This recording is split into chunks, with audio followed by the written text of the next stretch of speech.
The diesel engine of my Peterbilt hummed its familiar rhythm as I pulled into the rest stop just outside of Amarillo, Texas. The digital clock on my dashboard glowed 11:17 p.m., October 15th, 2019. My name's Zephyr. Yeah, I know. Weird name. My mother had a thing for mythology, said it meant west wind, and that it would carry me to great places. Been driving trucks for 12 years now, covering every major route from Seattle to Miami, from San Diego to Boston. I've seen my share of strange things on America's highways. Ghost lights in Texas, unexplained accidents in Nevada, drivers who swear they've seen things that couldn't possibly exist. But nothing, absolutely nothing, prepared me for what happened that October night. The rest stop was one of those older ones, built back in the 70s when the interstate system was still young and full of promise. You know the type. Concrete buildings with that institutional yellow lighting that makes everyone look sick, like they're suffering from some kind of jaundice. The vending machines hadn't been updated since the Clinton administration, still selling Tab and other sodas that most people forgot existed. The bathroom stalls had those gaps between the doors and frames wide enough to make anyone uncomfortable, and the mirrors were that scratched-up metal that barely showed your reflection. But it had a decent parking area for trucks. Wide spaces marked out with fading yellow paint, and after 14 hours on the road hauling a load of industrial refrigeration units from Oklahoma City to Phoenix, I wasn't in a position to be picky. I counted maybe 8 or 9 other rigs already parked when I pulled in. A few were running, their engines idling with that steady rumble that becomes white noise after you've been driving long enough. Others were dark and silent, their drivers presumably catching some much-needed sleep. The air had that sharp October chill that cuts right through your jacket no matter how many layers you're wearing, the kind that makes you think about winter coming and whether you've got enough saved up to get through the slow season. The wind was picking up too, whistling through the gaps between the trucks and carrying with it the smell of diesel exhaust and something else. Something that reminded me of burned metal and old blood. I grabbed my thermos, still had maybe half a cup of coffee that had long since gone cold, and my jacket, the heavy Carhartt one my ex-wife had bought me 3 Christmases ago, back when we were still trying to make things work. I locked my cab twice, checking the door handle both times because you can never be too careful at these rest stops. Too many stories about drivers getting robbed, or worse, while they're catching a few hours of sleep. Then I headed toward the main building, my boots crunching on the gravel and broken glass that littered the parking lot. That's when I first noticed something was off. Usually, when you walk into a rest stop at night, especially one with this many trucks parked outside, you'll run into at least 1 or 2 other drivers. We tend to congregate, share stories about traffic on I-40, complain about dispatch sending us through construction zones, compare notes on which truck stops have the best coffee or the cleanest showers. It's a brotherhood of sorts, born from the shared experience of living our lives on the road, away from our families, eating terrible food, and dealing with four-wheelers who don't understand what it takes to stop 80,000 pounds of steel and cargo. But the place was empty, not a soul in sight. The fluorescent lights buzzed overhead with that particular frequency that gives you a headache if you stand under them too long, casting harsh shadows in the corners where the walls met the floor. The whole place smelled like industrial disinfectant trying to cover up something worse. Piss and decay, and that particular brand of human misery that accumulates in places where people only stop when they have no choice. My footsteps echoed off the tile floors, which were once white, but had turned a kind of grayish yellow from years of neglect and half-hearted mopping. Somebody had carved "Jesus Saves" into one of the wooden benches near the entrance, and someone else had added "But Muhammad Invests" underneath it in different handwriting. The men's room door creaked when I pushed it open, the hinges protesting like they hadn't been oiled since the place was built. I half expected to find someone in there. Maybe another driver washing up at the sinks or one of those rest stop regulars who seem to live in these places, moving from one to another like modern nomads. But again, nothing. Just the steady drip of a leaky faucet, probably wasting hundreds of gallons of water a month, and the hum of the ventilation system that wasn't doing much to ventilate anything. The smell in here was worse. That concentrated ammonia stench that burns your nostrils mixed with the sweet, sick smell of marijuana and something chemical I couldn't identify. I did my business quickly, that feeling of being watched crawling up my spine the whole time. You know that feeling, like when you're a kid and you have to go to the bathroom in the middle of the night, and you're convinced something's waiting in the shadows, ready to grab you the moment you let your guard down. That primal fear that lives in the back of your brain, left over from when our ancestors had to worry about predators in the dark. That's what it felt like, except I'm a 43-year-old man who's seen enough real dangers on the road. Black ice in Montana, fog so thick in California you can't see 10 feet ahead, tornadoes in Oklahoma that'll flip a truck like a toy, to know the difference between paranoia and instinct. And my instinct was screaming at me that something was very, very wrong here. I finished up, washed my hands in water that came out brown for the first few seconds, then dried them on my jeans because the paper towel dispenser was empty and the air dryer was broken. When I came out of the bathroom, there was a man standing by the vending machines. He wasn't there before. I was absolutely sure of it. I'd looked at those vending machines when I walked in, noticed that half the slots were empty and the lights inside were flickering like they were about to burn out. There had been nobody there. But now this guy was standing right in front of them, his face inches from the glass like he was studying the candy bars and chips with the intensity of someone defusing a bomb. The guy was dressed like a trucker, worn Wranglers with oil stains on the thighs, a red and black flannel shirt that had seen better days, and a mesh-back trucker cap with Peterbilt embroidered on the front. But something about him seemed rehearsed, like he was wearing a costume he'd put together from watching movies about truckers rather than actually being one. His boots were too clean, for one thing. No trucker who's been on the road for more than a day has boots that clean. And his hands, when I could see them, were soft, uncalloused, the hands of someone who'd never had to change a tire in the rain or check tie-down straps until his fingers bled. He was probably in his 50s, thin to the point of being gaunt, with skin that looked gray under the fluorescent lights. Not pale, not washed out, but gray, like all the color had been drained out of him and replaced with something else. His hair, what I could see of it under the cap, was the color of ash. "Evening," he said, not looking at me, just staring at the vending machine like it held the secrets of the universe. His voice had a strange quality to it, like it was coming from somewhere deeper in his chest than it should, echoing slightly in the empty rest stop. "Evening," I replied, keeping my distance. I'd learned long ago that rest stops attract all kinds of people, and not all of them are harmless. Some are just lonely and want someone to talk to. Some are looking for trouble, and some are something else entirely. "You heading east or west?" he asked, still not looking at me. His reflection in the vending machine glass was distorted, stretched out like a funhouse mirror, but I could see his eyes in it. They were pale, so pale they were almost white.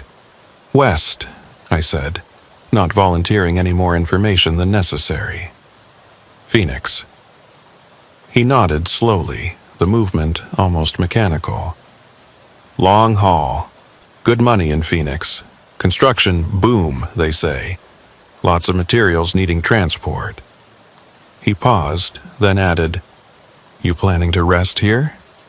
Something in the way he asked made my skin crawl. It wasn't casual conversation. It felt like an interview, like he was checking items off a list in his head. "Just a quick break," I lied. I'd actually planned to catch a few hours of sleep, maybe 4 or 5 if I could manage it. My electronic logbook would show I was taking my mandated rest period, and I needed it. The last 100 miles had been rough, fighting crosswinds that tried to push my trailer into the other lane. But every instinct I had was telling me to get back in my truck and keep driving, tired or not. "Might want to reconsider," he said, finally turning to look at me directly. His eyes were even worse straight on, not just pale, but with something moving in them, like clouds passing behind glass. "Good things happen to drivers who rest here. Real good things. That so?" I tried to keep my voice neutral, but my hand had unconsciously moved to my pocket where I kept my knife. It wasn't much, just a folding buck knife with a 4-inch blade. But it was better than nothing. "Oh yes," he said, and smiled. His teeth were perfect, too perfect, like dentures, but they were his real teeth. I could tell because the gums around them were the wrong color. A dark purple-black, like he had some kind of disease. "We take care of our own here. Brothers of the road, you might say." Before I could respond, the door to the rest stop burst open with enough force to make the windows rattle. Another trucker walked in, but walked isn't the right word. He moved with purpose, with intent, like a soldier entering enemy territory. This one was younger, maybe 30, built like a linebacker who'd kept in shape after college. 6'4" at least, probably 250, all muscle. His hands were the size of ham hocks, and the knuckles were scarred like he'd been in more than his share of fights. He looked between me and the thin man, and something passed between them. Some kind of silent communication that I couldn't read but could feel. The way you can feel the pressure change before a storm. "Orville," the thin man said to the newcomer, "we have a visitor." Orville smiled, but it didn't reach his eyes. His eyes were focused on me with the intensity of a predator evaluating prey. "I see that, Ambrose. Heading west, is he?" "Phoenix," Ambrose confirmed. I was just telling him about the benefits of resting here. "That's a shame," Orville said, walking closer to me. Each step was measured, calculated to seem casual but actually cutting off my angles of escape. I'd seen enough bar fights to recognize the technique. "We were hoping you might be interested in something more profitable." I took a step back, my hand tightening on the knife in my pocket. "I've got a delivery to make. Company's expecting—" "Companies," Ambrose interrupted, moving to flank me from the other side. "Don't care about you. You know that, right? You're just a number to them, a vehicle to move their products, expendable, replaceable. They'll work you until you drop, then hire another driver before your body's cold." "But here—" He gestured vaguely at the rest stop, but somehow the gesture seemed to encompass much more. The parking lot, the highway, maybe the whole country. "Here, we take care of our own." "I should go," I said, moving toward the door, trying to keep both of them in my peripheral vision. Orville stepped in front of me, not aggressively exactly, but definitely blocking my path. Up close, I could smell him. Diesel and sweat and something else, something chemical and wrong, like formaldehyde. "At least hear us out. You might be surprised what we have to offer." "Look," I said, trying to keep my voice steady. "I don't know what you guys are selling, but I'm not interested. I don't do drugs, I don't run illegal cargo, and I sure as hell don't get involved in whatever this is." "We're not selling anything," Ambrose said from behind me. I was now caught between them, trapped in a human sandwich with no good way out. "We're offering membership, brotherhood, protection." "Protection from what?" Orville's smile widened, showing too many teeth. "From the people who don't want drivers like us to succeed. From the companies that exploit us. From the government that regulates us to death. Electronic logs, speed limiters, CSA scores, DOT inspections every time you turn around. We've found a way to fight back." "And what way is that?" "Come outside, Ambrose said. "Let us show you something." Every fiber of my being screamed at me not to follow them. This was how people ended up as statistics, as those news stories you hear about truckers found dead at rest stops, robbed and murdered for the few $100s in their wallet. But I was curious. And more importantly, I wasn't sure they'd let me leave if I didn't at least play along. Orville was blocking the door, and Ambrose was close enough behind me that I could feel his breath on my neck, cold and smelling of something rotten. So I followed them out into the cold October night. The parking lot looked different now. The trucks that had seemed randomly parked before were actually arranged in a rough semicircle, all facing inward toward a central point like some kind of automotive Stonehenge.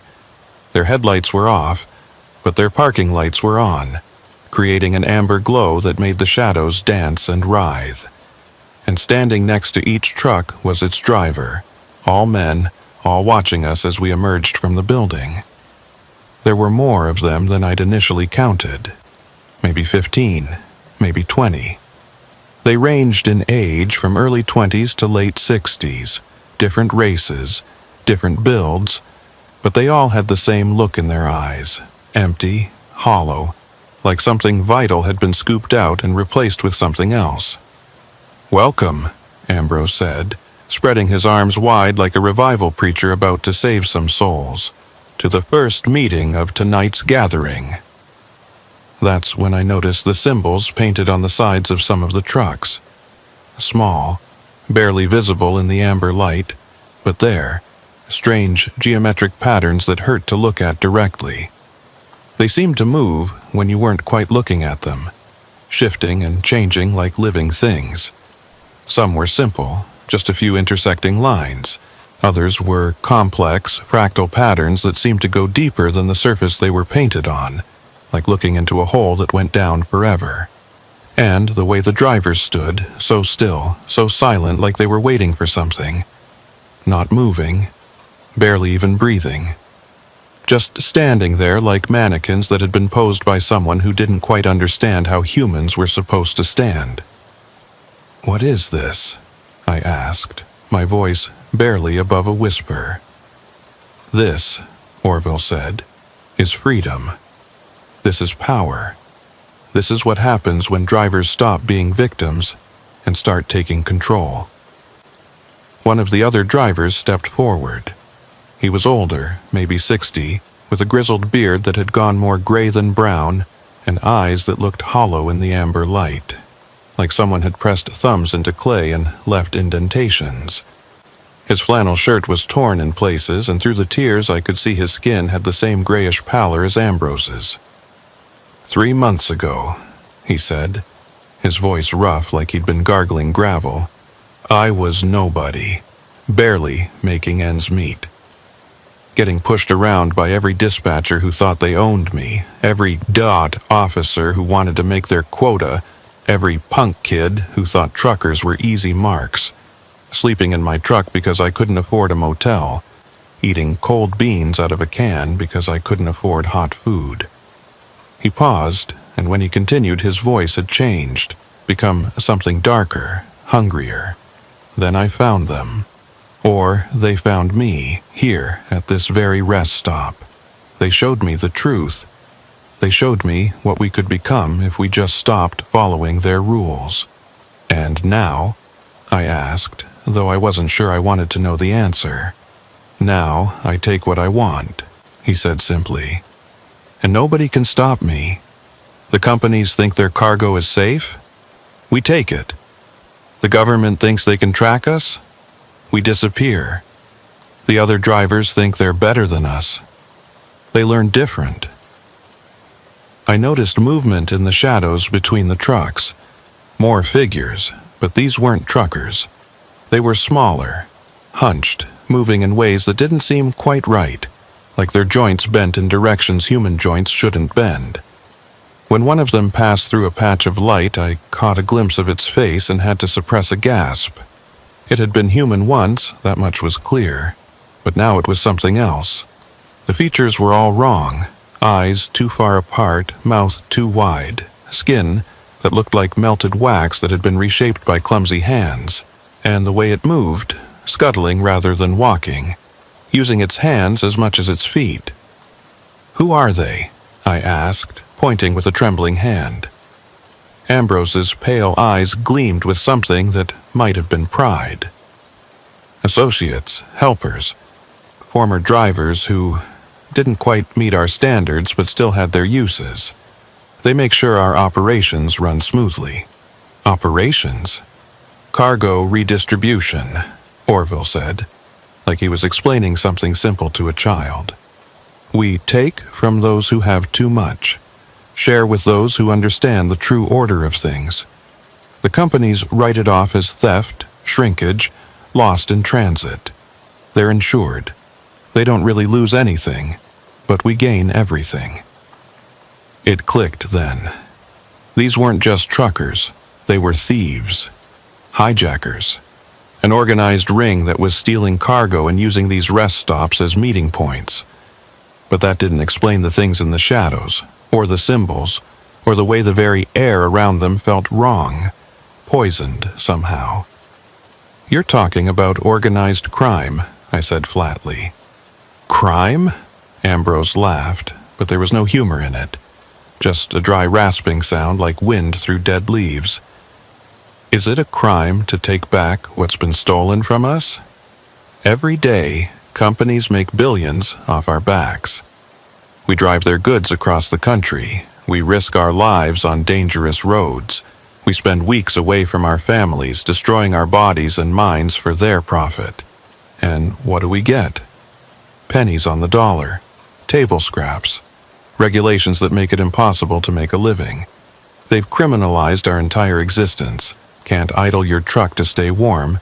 Can't drive more than 11 hours even if you're wide awake. Can't stop where you want. Can't refuse a load even if it's going to a dangerous area. Every year, there are more rules, more restrictions, more ways for them to fine us and control us. Who are the real criminals? So you steal from them. We redistribute," Orville corrected, his voice taking on an edge of fervor. "And we're very selective about it. Only certain cargo from certain companies. The ones who treat drivers the worst. The ones who deserve it. Amazon, leaving drivers to piss in bottles because they don't give them time for bathroom breaks. Walmart, paying drivers so little they qualify for food stamps. The mega carriers who treat drivers like robots, tracking their every move, measuring their every minute." One of the shadow figures moved closer, drawn perhaps by the raised voices, and I finally got a good look at it. My blood turned to ice water in my veins. It was a person, or had been once. Now it was something else, something that violated every natural law I understood. Its limbs were too long, joints bending in places they shouldn't, like someone had broken all its bones and let them heal wrong. Its fingers had too many knuckles, and they moved independently like spider legs. Its face was human enough to be recognizable, but the proportions were all wrong. Jaw too wide, forehead too narrow, eyes that had migrated to the sides of its head like a prey animal's. But the worst part was that there was still intelligence in those eyes. Still a spark of consciousness that suggested that somewhere inside that twisted form, a human mind was trapped, aware of what it had become. "What the hell is that?" I whispered, my voice cracking. Ambrose followed my gaze with the detachment of a scientist observing a specimen. "That's Mitchell, or what's left of him. He tried to leave our organization once, tried to report us to the authorities. We couldn't allow that, of course. But waste not, want not. He serves a different purpose now." The thing that had been Mitchell tilted its head at an unnatural angle, almost 180 degrees, studying me with eyes that held just enough intelligence to show suffering, just enough humanity to make it horrifying rather than simply monstrous. "You're insane," I breathed, taking another step back only to bump into Orville's massive chest. "Are we?" Ambrose asked, his voice philosophical. "Or are we just practical? Mitchell made his choice. He could have had wealth, brotherhood, protection. Instead, he chose betrayal, and now he helps us in other ways. Loading cargo, keeping watch, handling problems. Problems like drivers who won't join. Smart man, Orville said from behind me, his hand falling on my shoulder like a vice. But we're hoping it won't come to that. You seem like someone who understands how the world really works. Someone who's tired of being stepped on. I'm doing just fine on my own. Are you? Ambrose pulled out a smartphone, one of those new models with the big screen, and tapped it a few times. Then he showed it to me. It was my employee file from Heartland Trucking, complete with my photo, address, emergency contacts, my ex-wife Sarah in Houston, my teenage daughter Emma, who just turned 16. The screen showed more than just contact information. It had Sarah's work schedule at the hospital where she was a nurse, Emma's school records, her Instagram account, photos of her at track practice. They'd done their homework. They knew everything. How did you... We have people everywhere, Ambrose said, his tone matter-of-fact. Dispatchers, clerks, even some management. The network is vast, Zephyr. It stretches from coast to coast, border to border, and it protects those who belong to it, but those who reject us, who threaten us. He glanced meaningfully at the Mitchell thing, which had scuttled closer, close enough that I could smell it, rot and motor oil and something chemical, like antifreeze. Are you threatening my family? My hand went to my knife, though I knew it would be useless against all of them. We're explaining reality, Orville said calmly, his grip on my shoulder tightening. Join us, and they'll never want for anything. You'll have more money than you know what to do with. Emma's college? Paid for. Sarah's mortgage? Gone. You could retire in 5 years, 10 at most, with enough money to live like a king. Refuse us, and, well, we can't have loose ends. We wouldn't have to, Ambrose interrupted. Accidents happen. A nurse working late shifts, tired. Maybe her car develops brake problems. A teenage girl walking home from track practice. Maybe she takes a wrong turn, ends up in the wrong neighborhood. We wouldn't have to do anything directly. The world is a dangerous place, and without protection, he let the threat hang in the air like smoke from a cigarette. I looked around the circle again, my mind racing for options. These men had made their choice. They'd traded their humanity for money and power, allied themselves with something that turned people into those things in the shadows, and now they wanted me to do the same. The other truckers had moved closer now, tightening the circle. In the amber light from the parking lights, I could see them more clearly. Each one had the same hollow look in their eyes, like something essential had been drained out of them and replaced with something else, something that wore their faces like masks. Some of them had visible marks on their exposed skin. Not tattoos, but something that looked burned or carved into the flesh. Symbols that matched the ones painted on the trucks. One of them, a Hispanic man in his 40s with a mustache that had gone gray at the edges, was muttering something under his breath. It wasn't English, wasn't Spanish either. It sounded older than both, a language that predated highways and trucks, maybe predated civilization itself. The words made my teeth ache just hearing them. "What's this mark you mentioned?" I asked, stalling for time while my mind raced for a way out. Orville rolled up his sleeve with the practiced motion of someone who'd done this demonstration before. On his forearm was a brand, not a tattoo, but an actual burn mark in the shape of that same geometric pattern I'd seen on the trucks. But this one was different. It seemed to move slightly, like it was alive under his skin, pulsing with a rhythm that didn't match his heartbeat. The skin around it was discolored, not red or inflamed like a fresh burn, but that same grayish color I'd noticed on Ambrose, spreading out from the mark like an infection. "It bonds you to the network," he explained, his voice taking on the tone of a teacher explaining something to a particularly slow student. Lets us know where you are, lets you know where we are, and it ensures loyalty. Ensures? You can't betray what you're part of, Ambrose said, moving around to where I could see him better. In the amber light, his pale eyes looked almost luminescent, like a cat's eyes catching headlights. The mark makes sure of that. Try to go to the cops and your tongue won't work. The words simply won't come. Try to run and your legs won't carry you far. It's insurance for both sides. Both sides of what? I asked, though I was starting to piece it together. The arrangement, Ambrose said. We serve the network, and the network serves, well, let's call them our senior partners. Senior partners? Orville laughed, a sound like grinding gears. You didn't think we came up with this on our own, did you? The knowledge, the power, the ability to reshape flesh and bone? He gestured at the Mitchell thing, which had crawled even closer, its malformed hands leaving wet prints on the asphalt. This is ancient, Zephyr, older than the highways, older than America. There have always been those who travel the roads, carrying more than just cargo. And there have always been things that hunger for what humans can provide. You're talking about demons, I said flatly. Devils, evil spirits, labels, Ambrose said dismissively, waving a hand like he was swatting away a fly. Human words for things humans don't understand. They're no more demons than we are angels. They're just different.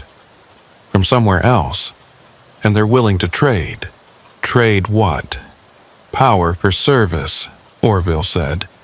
We bring them what they need. They give us what we want. Simple capitalism, really. The most American thing in the world. What do they need? The circle of truckers all smiled at once, the synchronization of it making my skin crawl. It was like watching puppets all pulled by the same string. Experiences, Ambrose said softly. They feed on experiences. Fear, pain, desperation, hope, love, all of it. Human emotions are like wine to them, and the stronger the emotion, the better the vintage. A mother's terror when her child goes missing. A father's rage when he realizes he's been betrayed. A young girl's hope turning to despair when she realizes no one is coming to save her. My stomach turned. You're talking about kidnapping, murder. Sometimes, Orville admitted without a trace of shame. But not always. Sometimes it's just about creating situations. A truck jackknifes at just the right moment, causing a pileup. Families separated, lives destroyed, all that beautiful chaos and emotion for our partners to feast on. And in return, we get wealth, protection, and power. That's evil. Pure evil. Evil? Ambrose tilted his head, genuinely seeming to consider the word. Is a lion evil when it eats a gazelle? Is a spider evil when it wraps a fly in silk? We're just another part of the food chain, Zephyr. Humans have just forgotten that they're not always at the top. A semi's horn blared in the distance, sudden and sharp in the night air. Everyone turned to look. Another truck was pulling into the rest stop, its headlights sweeping across the gathered crowd like searchlights in a prison yard. It wasn't following the pattern, wasn't part of their circle. It was just pulling in normally, parking in one of the empty spots near the edge of the lot. Ambrose frowned, deep lines creasing his gray skin. We weren't expecting anyone else tonight. Could be a regular driver, Orville suggested, but his hand had moved to something in his pocket. Something that made a metallic click when he touched it. Or could be trouble, one of the other truckers said, the one with the graying mustache who'd been muttering in that strange language. Could be someone looking for us. The new truck's engine shut off and the door opened. The driver got out. A big man, Native American from the look of him, wearing a leather jacket despite the cold. He moved with the confidence of someone who either didn't know what he was walking into or didn't care. As he got closer, I could see he was older than I'd first thought. Maybe mid-50s, with silver streaking through his long black hair that he wore in a ponytail. His face was weathered but strong, with deep lines around his eyes that suggested he'd seen things, maybe things as bad as what I was seeing now. "Evening, brothers," he called out, his voice carrying across the parking lot with surprising authority. "Hell of a cold night for a gathering." "This is a private meeting," Ambrose said, moving to intercept him. The other truckers shifted, ready to block the newcomer if necessary. "Is it now?" The newcomer's eyes found mine across the distance, and something in them made me think he knew exactly what was happening. "Because, from where I'm standing, looks like you're having a recruitment drive. And recruitment drives are supposed to be voluntary, according to the old laws." The moment he said old laws, the atmosphere changed. The truckers went rigid, and even the shadow things stopped their constant movement. Ambrose's pale eyes narrowed to slits. "The old laws," Orville scoffed, but there was uncertainty in his voice now. "What would you know about—" The newcomer held up his hand, and I saw he had a mark too, but different. Older looking, more complex. The geometric patterns were more intricate, like comparing a child's drawing to a masterpiece, and they definitely moved under his skin, pulsing with a rhythm that made my eyes water to follow. "I know enough," he said. "Phoenix chapter. We heard you might be getting a little aggressive with your recruitment methods up here." Phoenix chapter. My destination. Was this more than coincidence? "This doesn't concern Phoenix," Ambrose said, but I heard fear in his voice for the first time. "Everything on this highway concerns Phoenix," the newcomer said. He looked at me again, and this time he addressed me directly. "You. Driver, you want to be here?" It was my chance, maybe my only chance. "No. They're threatening my family if I don't join." The newcomer shook his head slowly, and several of the truckers took a step back. Even the Mitchell thing retreated into the shadows. "Amarillo chapter always was too eager," the man said. "You're violating the accords, brothers. Forced recruitment brings attention. Attention brings hunters. You want another situation like Little Rock?" The mention of Little Rock had an immediate effect on the gathered truckers. Several of them shifted uncomfortably, and even the twisted things in the shadows seemed to pull back. Ambrose's pale eyes narrowed, but there was fear there now, mixing with his anger. "Little Rock was different," he said carefully. "Those were rogue elements." "Were they?" the Phoenix driver asked, walking closer. In the harsh light of the rest stop, I could see his mark more clearly. It wasn't just older, it was different in nature, like comparing a crude copy to an original. The geometric patterns were more intricate, and they definitely moved under his skin, pulsing with a rhythm that made my eyes water to follow. Or were they just another chapter that got too greedy, too violent, and brought the wrong kind of attention? "Who are you?" Orville demanded. "Phoenix chapter doesn't have authority here." "Name's Joseph Crowdog," the man said, and several of the truckers took another step back. Even Ambrose looked shaken. "We've heard of you," Ambrose said quietly. "You're one of the first." "Not the first, but old enough," Joseph confirmed. He turned to me. "You. What's your name?" "Zephyr." He nodded. "Unusual name. Good name. Listen to me, Zephyr. These men, they're offering you something real. The network exists. The power is real. The money is very real. But what they're not telling you is the cost." "We've told him," Orville started. "Have you?" Joseph interrupted. Have you told him about the dreams? About how the mark burns when you try to sleep? About how you'll start seeing things in your mirrors that aren't there, or maybe are there but shouldn't be? Have you told him about the hunger? The hunger? I asked. Joseph rolled up his other sleeve. His entire arm was covered in marks, overlapping patterns that created a map of scars and burns that seemed to writhe in the fluorescent light. But worse than that was what was between the marks, patches of skin that looked like they were turning into something else, something that reminded me uncomfortably of the twisted things in the shadows. The more you use the network, the more you need it, Joseph explained. The mark isn't just a bond, it's a parasite. It feeds on you, and you feed it through the work. Skip a job, miss a meeting, try to go straight for too long, and it starts eating you from the inside. Eventually, you become like them. He nodded toward where Mitchell crouched in the shadows. Still conscious, still aware, but no longer human. No longer able to die. Just existing in service to the network forever. That's not, Ambrose began. Show him your chest, Ambrose, Joseph commanded. Show him what 20 years in the network really looks like. Ambrose didn't move, but his hand unconsciously went to his chest, pressing against something under his shirt.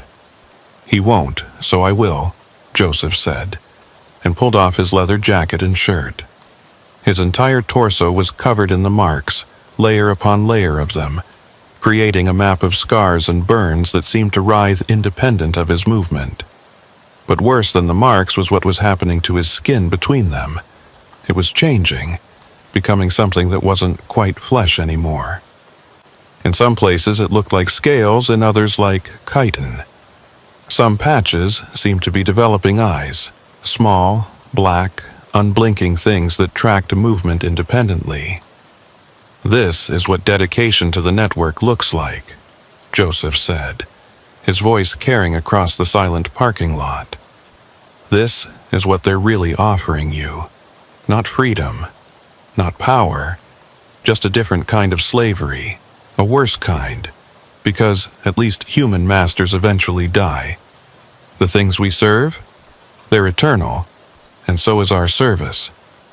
You're still here, Orville pointed out, though his voice had lost much of its earlier confidence. Still working. Still part of it. Because I can't leave, Joseph said simply. None of us can, once we're in deep enough. The mark won't let us. Try to run, and it brings you back. Try to die, and it won't let you. I've been trying to find a way out for 15 years. He put his shirt back on and faced me. But you still have a choice. The Amarillo chapter broke protocol by threatening you. Under the old laws, the ones that founded the network, recruitment must be voluntary. Truly voluntary, not coerced. The old laws are just guidelines, Ambrose said, but he sounded desperate now. Are they? Joseph pulled something from his pocket. A coin, ancient-looking, made of some metal that seemed to absorb light rather than reflect it. The symbols on it matched the marks, but these were the originals, the source from which all the others had been copied. I invoke the right of arbitration. Denver rules. The effect was immediate and absolute. All the truckers, even Ambrose and Orville, dropped to their knees like someone had cut their strings. The twisted things in the shadows prostrated themselves completely, pressing their misshapen bodies to the ground with sounds like breaking joints. Even the air seemed to change, becoming heavier, charged with something that made my skin prickle. What's happening? I whispered. The network has rules older than the highways, Joseph explained, though he kept his eyes on the kneeling truckers. Rules written by the things that gave us the marks. I'm calling on those rules now. You get to leave free and clear. No retaliation against you or your family. The chapter won't accept this, Ambrose said from his knees, His voice, strained, like speaking was physically painful. "The chapter doesn't have a choice," Joseph replied. "Unless you want to challenge me directly." Ambrose looked up, and for a moment I thought he might actually do it. His face was changing, features shifting, becoming less human. His jaw was extending, teeth multiplying and sharpening. His pale eyes were spreading apart, migrating toward the sides of his head. But then he looked at Joseph's marks, at the way they pulsed with power, at the things growing from his skin that suggested how far the transformation could go, and he lowered his head again. "The challenge is declined," he said, through gritted teeth that were no longer entirely human. "Smart choice." Joseph turned to me. "Get in your truck. Drive to Phoenix. Don't stop at any rest stops along the way. Gas stations only, and only in daylight. When you get to Phoenix, deliver your load and forget this ever happened." "Will they really leave me alone?" I asked, looking at the kneeling figures, at the shadow things that writhed in apparent agony. "They'll have to. I've invoked the old laws. Breaking them would bring consequences worse than anything the cops could do." He paused, and his expression softened slightly. "But Zephyr, don't ever speak of this. Don't warn other drivers. Don't try to be a hero. The network has existed for decades, maybe centuries. It's too big to fight, too connected to stop. Your only option is to stay invisible to it." I nodded, already backing toward my truck. "Thank you." "Don't thank me," Joseph said, and there was infinite sadness in his voice. "I'm not doing this out of kindness. The network needs to stay hidden to survive. Forced recruitment leads to scared drivers talking to the wrong people. That leads to investigations. Investigations lead to exposure. And exposure..." He glanced at the twisted things, at what Mitchell had become. "Exposure would be bad for everyone." I made it to my truck, my hands shaking so badly I could barely get the key in the lock. The engine roared to life, and I've never been so grateful for that sound. As I pulled out of the rest stop, I looked in my mirrors one last time. The circle of truckers was still there, still kneeling, with Joseph standing in the center like some kind of dark priest. The amber lights made the scene look like something out of a medieval painting. Penitents before a saint, or damned souls before their judge. Then my truck rounded the curve in the exit ramp, and they were gone from view. I drove straight through to Phoenix, 12 hours without stopping except once for gas at a busy truck stop in full daylight, surrounded by normal people doing normal things. Families heading somewhere for vacation, business people grabbing coffee, normal human activity that seemed like a miracle after what I'd witnessed. I delivered my load of refrigeration units, collected my pay, and immediately told dispatch I needed a week off for a family emergency. They weren't happy, but they couldn't force me to drive. I spent that week at home in Fort Worth, sleeping with all the lights on, jumping at every sound. I researched what I could about the network, carefully, using library computers and paying cash for everything, never using my own devices or internet connection. What I found terrified me more than that night at the rest stop. Disappearances along major trucking routes had increased by 300% in the last 5 years, but they were spread out enough that no one had connected them. Rest stops were being abandoned at record rates, with state governments citing budget concerns. But if you dug deeper, the reports always mentioned unusual activity or safety concerns before closure. The rest stop outside Amarillo, where I'd had my encounter, it was closed 2 weeks after that night, officially for renovation. It never reopened. There were rumors in the darkest corners of trucker forums, posts that would appear for a few hours before being deleted. Drivers who'd seen things, encountered things, and lived to tell about it. Stories about trucks that would appear and disappear on stretches of highway where there were no exits. Cargo, that would vanish from locked trailers. Drivers who would change, becoming something else, something wrong. But what scared me most was the pattern I started to see. The stolen cargo, the redistributed goods, they weren't random. It was specific items going to specific places. Electronics going to coordinates in the desert where there was supposedly nothing. Chemicals being rerouted to abandoned industrial sites. Construction equipment vanishing near old mining towns. Medical supplies, especially surgical equipment and preservation chemicals, disappearing from hospitals and ending up nowhere, or at least nowhere on any official record. It was like they were building something, or feeding something, or both. I went back to driving after that week, but everything was different. I stuck to day runs when I could, short hauls that would have me home by dark. When I had to do overnight runs, I planned them carefully. Major highways only, well-lit truck stops with security cameras and lots of people. Never rest stops, never alone. But I couldn't stop thinking about what Joseph had said, about the things that gave them the marks. Things, plural, not human, not from here. And old, older than the highways, older than America. What were they? What did they want? And why did they need human emotions, human experiences, human suffering? 3 months later, I was hauling furniture from Dallas to San Diego. It should have been a simple run, but delays piled up. Road construction, accidents, weather. Before I knew it, I was driving through New Mexico in the dead of night, running on fumes. The choice was simple: risk running out of gas on a dark highway, or stop at the rest stop 5 miles ahead that had diesel pumps. I told myself I'd just fuel up and go. 5 minutes, maximum, in and out. The rest stop was newer than the one outside Amarillo, well lit with security cameras visible.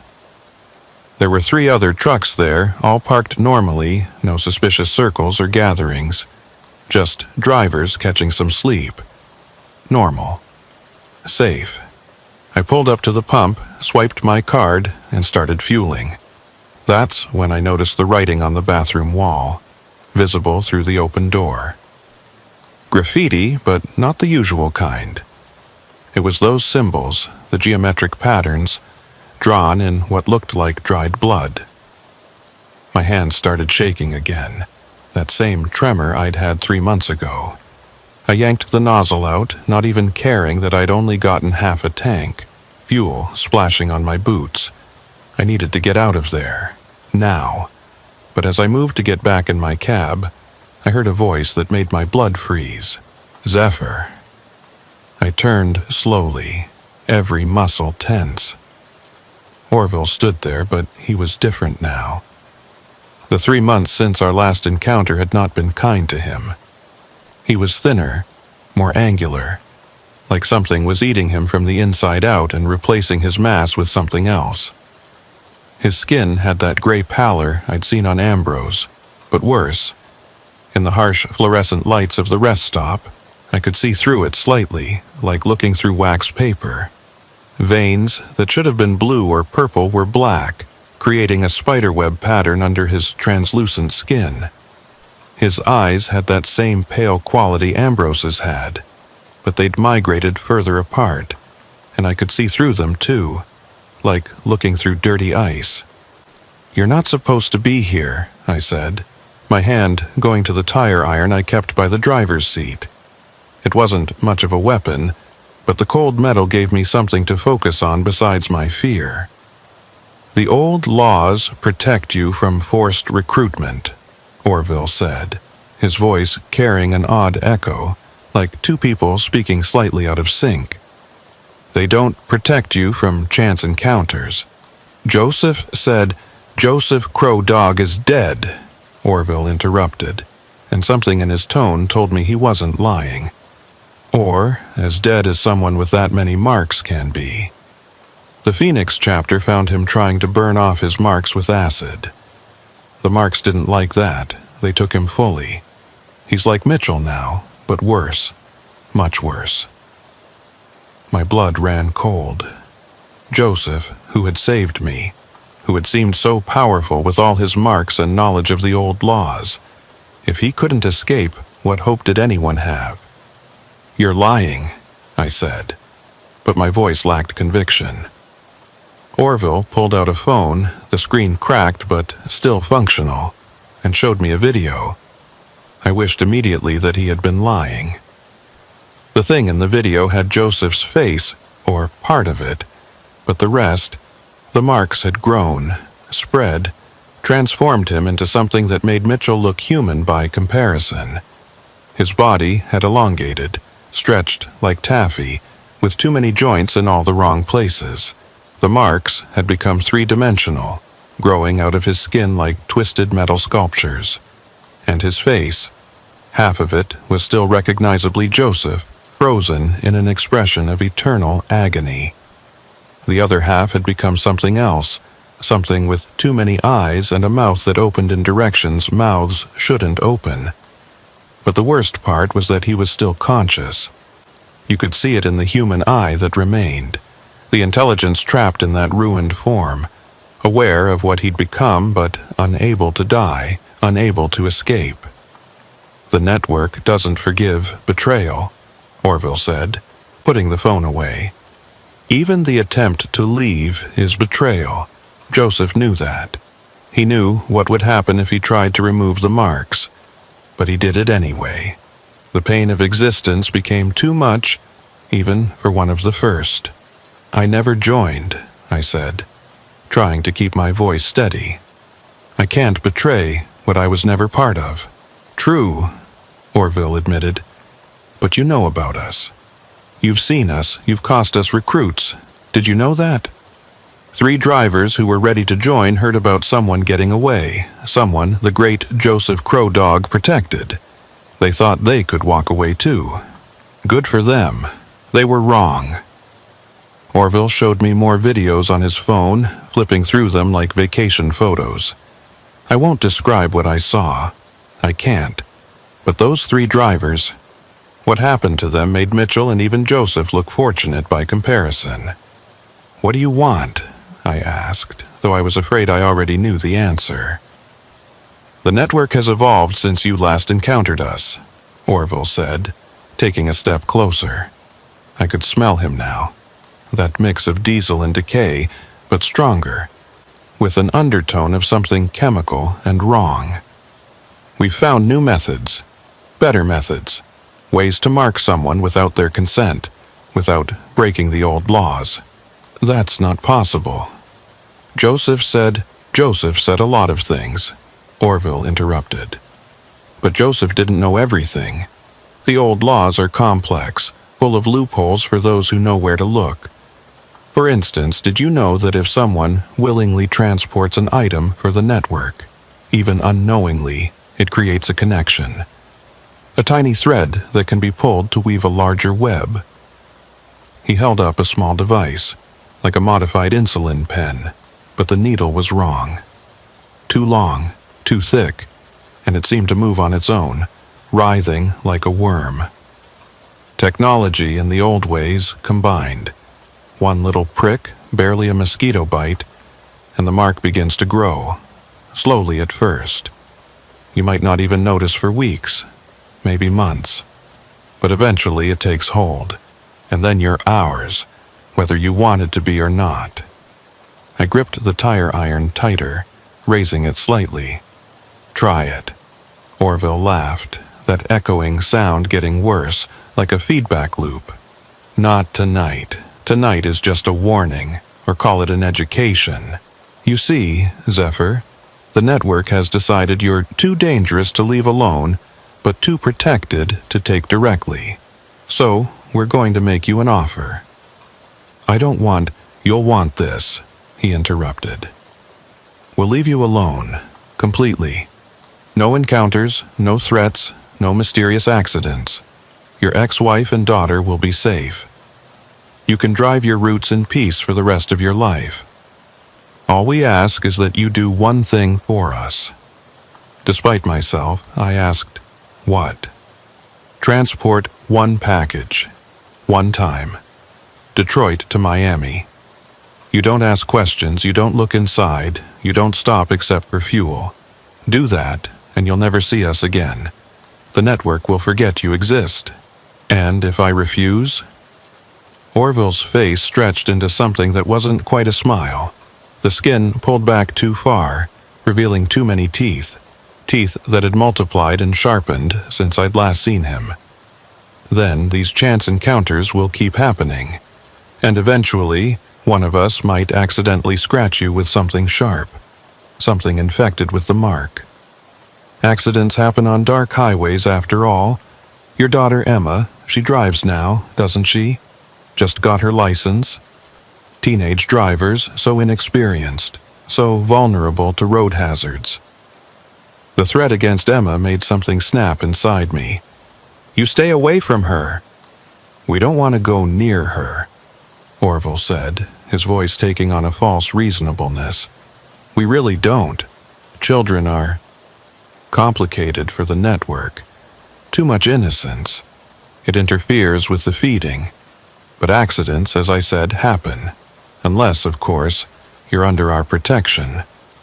Then your family becomes untouchable. One package, Zephyr. One simple delivery, and all this goes away. He set a business card on the hood of my truck. It was black, completely black except for a phone number that seemed to shimmer and move, written in something that looked like silver but caught the light wrong. You have 1 week to decide, he said, already walking backward into the darkness between the streetlights. Call that number with your answer, or don't, and we'll assume you've chosen the hard way. Wait, I called out. What's in the package? What am I transporting? Orville paused at the edge of the light. Does it matter? It's just cargo. You're a trucker. You move cargo. This is no different than any other load you've hauled. It's completely different and you know it. Is it? His form was already becoming indistinct, melting into the shadows. Every load you've ever hauled has been part of someone's plan, someone's scheme. Corporate exploitation, consumer manipulation, environmental destruction. You think those refrigeration units you delivered to Phoenix were for humanitarian purposes. They were for a company that stores biological samples. Some of those samples aren't entirely legal, or entirely human. You've always been part of the network, Zephyr. You just didn't know it. He vanished.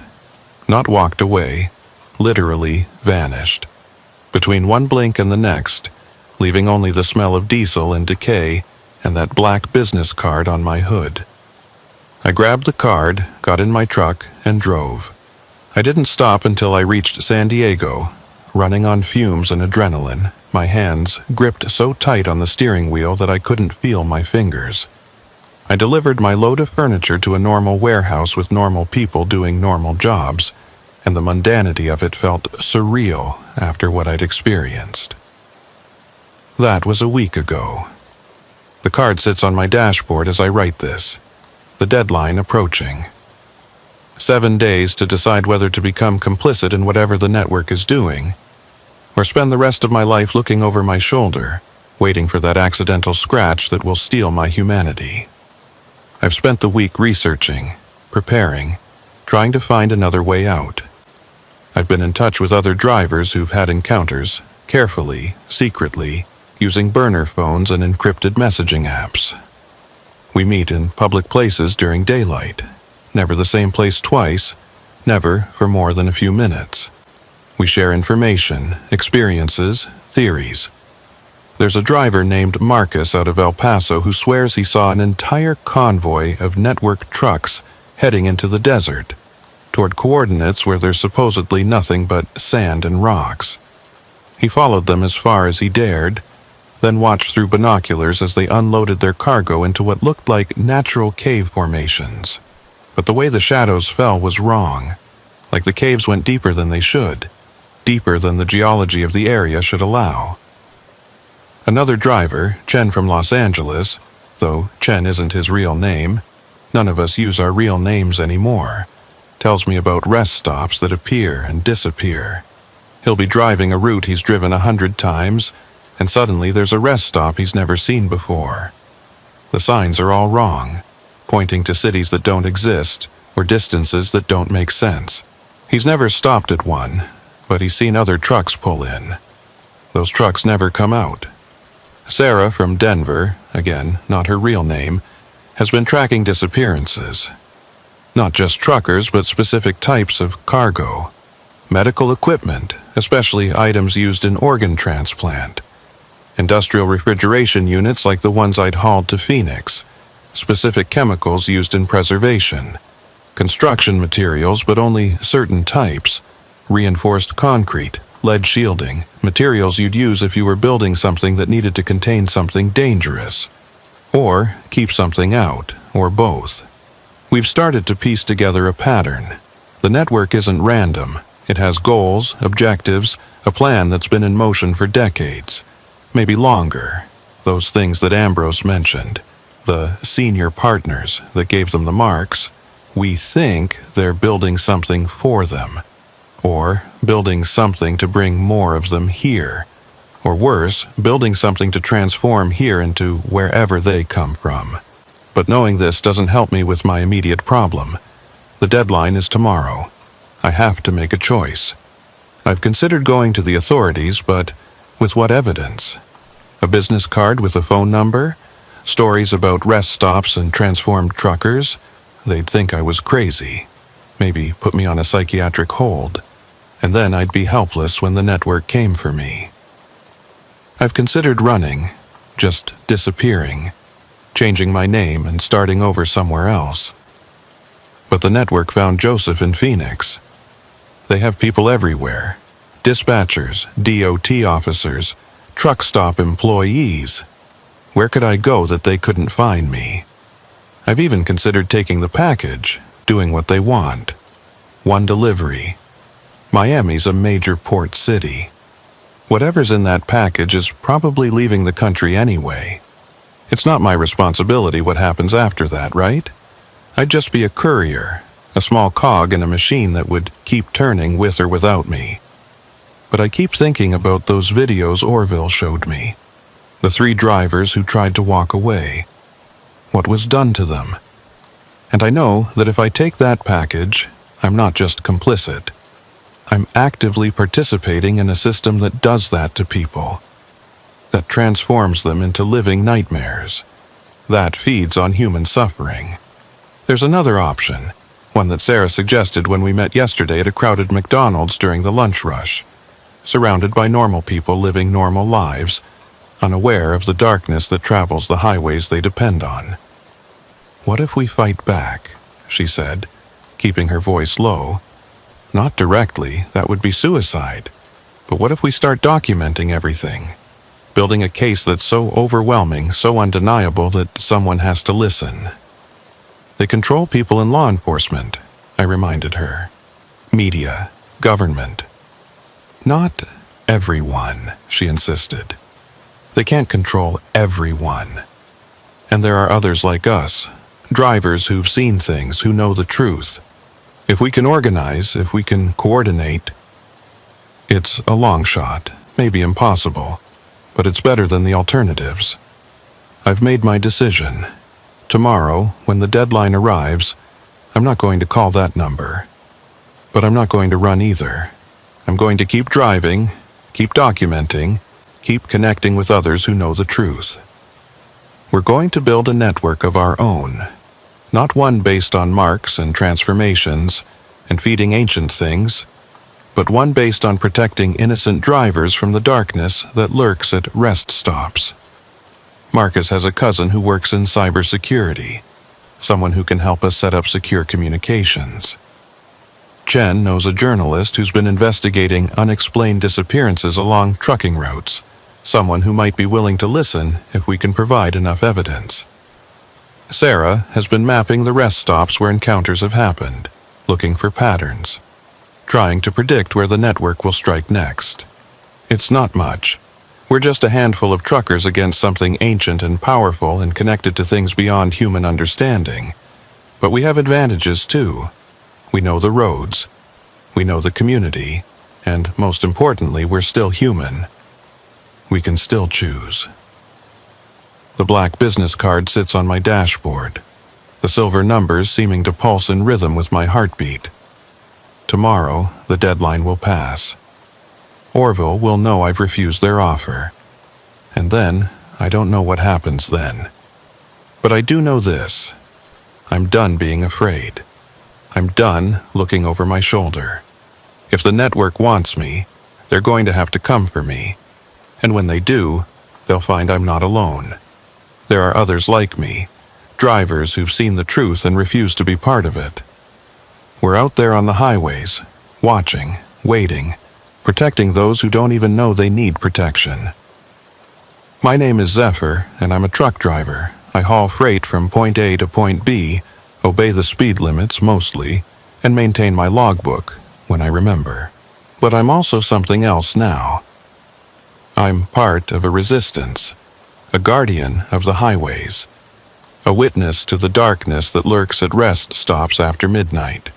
And if you're reading this, if you drive trucks for a living, or even if you just travel the highways regularly, remember this: not all rest stops are safe. Not all truckers are human anymore. And if someone offers you something that seems too good to be true, that promises power and wealth and protection, run. Run fast and far, and don't look back. Because the network is real. The marks are real. The things that give the marks are real. And once they have you, there's no going back. Joseph Crow Dog learned that the hard way. Those 3 drivers who tried to walk away learned it even harder.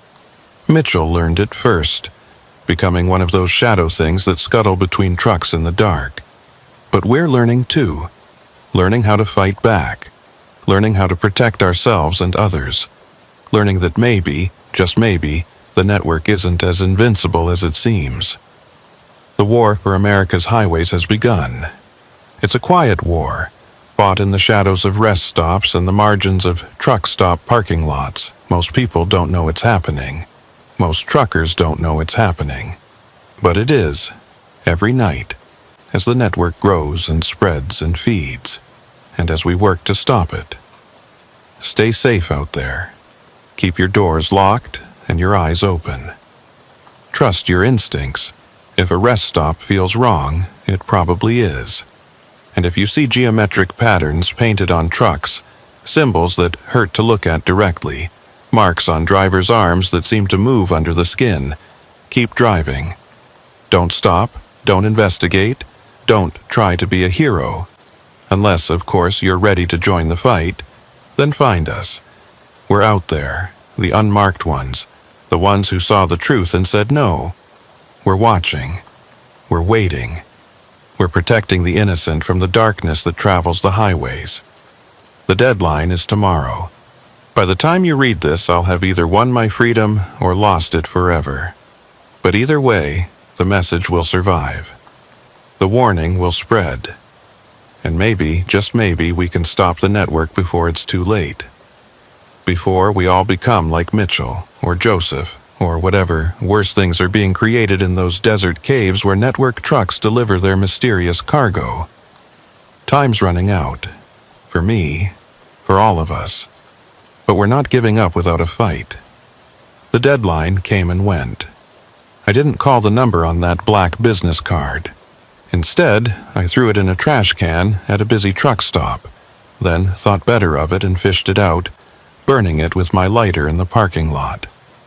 The silver numbers writhed as they burned, and I swear I heard something scream, though it might have been my imagination, or maybe not. After everything I'd seen, I wasn't sure what was imagination anymore, and what was the horrible reality that most people were blessed to never encounter. For 3 days after the deadline, nothing happened. I almost started to believe that maybe Orville had been bluffing, that the network had decided I wasn't worth the trouble. I hauled a load of agricultural equipment from Fort Worth to Sacramento, sticking to major highways, stopping only at crowded truck stops during daylight hours. I kept in touch with Sarah, Marcus, and Chen through our encrypted channels, sharing routes and checking in at regular intervals. We'd developed a system. If anyone went more than 6 hours without checking in, the others would start looking for them. It was on the 4th night that things started to go wrong. I was heading back east with a load of electronics, driving through Nevada on I-80. It was around 2 a.m., that dead time when the highway becomes a river of darkness punctuated only by the occasional headlight. I'd planned my route carefully to avoid stopping until dawn, but the best-laid plans often go awry. My temperature gauge started climbing. Then the engine started making a sound I'd never heard before, a rhythmic thumping like a giant heart beating under the hood. I had no choice but to pull over. The shoulder of the highway was narrow, barely enough room for my rig. I put on my hazards and grabbed a flashlight, though I already suspected this wasn't a mechanical problem. The engine was fine. I'd had it serviced just 2 weeks ago. This was them, the network. They were making their move. I popped the hood, and the smell hit me immediately. That mixture of diesel and decay I'd come to associate with the marked ones. But there was something else too, something organic and wet. My flashlight beam caught it. Flesh, growing on my engine block. Pulsing, breathing flesh with veins that connected to my fuel lines and arteries that wrapped around my alternator. Jesus Christ, I whispered, stumbling backward. He can't help you here, a voice said from the darkness. I spun around. Ambrose stood there, but he was barely recognizable as human anymore. The transformation that had been starting when I last saw him had progressed dramatically. His body was elongated, stretched like he was being pulled from both ends. His arms reached almost to the ground, with too many elbows bending in impossible directions. His face had split partially down the middle, revealing a second face underneath, one that was all teeth and eyes. The geometric marks weren't just on his skin now. They were his skin, raised and three-dimensional, creating a topography of scars and symbols that moved and shifted constantly. You missed your deadline, he said, both mouths moving slightly out of sync. That was unwise. I'm not joining your network, I said, trying to keep my voice steady while reaching for the tire iron I kept in the cab. Oh, but you already have, Ambrose said, gesturing to my engine. You've been driving with our gift for the last 100 miles. The flesh is already bonding with your truck's systems. In another hour, maybe 2, the merger will be complete. Your truck will become alive. And since you're connected to your truck, registration, insurance, all those legal bonds, you'll be connected to it too. The mark will grow from machine to man. Clever, isn't it? We don't have to mark you directly. We just mark your property and let the connection do the rest. I looked at the flesh growing on my engine, watched it pulse and spread. It was already covering half the engine block, and I could see tendrils reaching for other components. How do I stop it? You don't, another voice said. Orville emerged from the other side of my truck. He was even worse than Ambrose, if that was possible. His transformation had taken a different path. Instead of elongating, he'd become broader, more massive. Extra arms had sprouted from his torso, each one ending in hands that had too many fingers.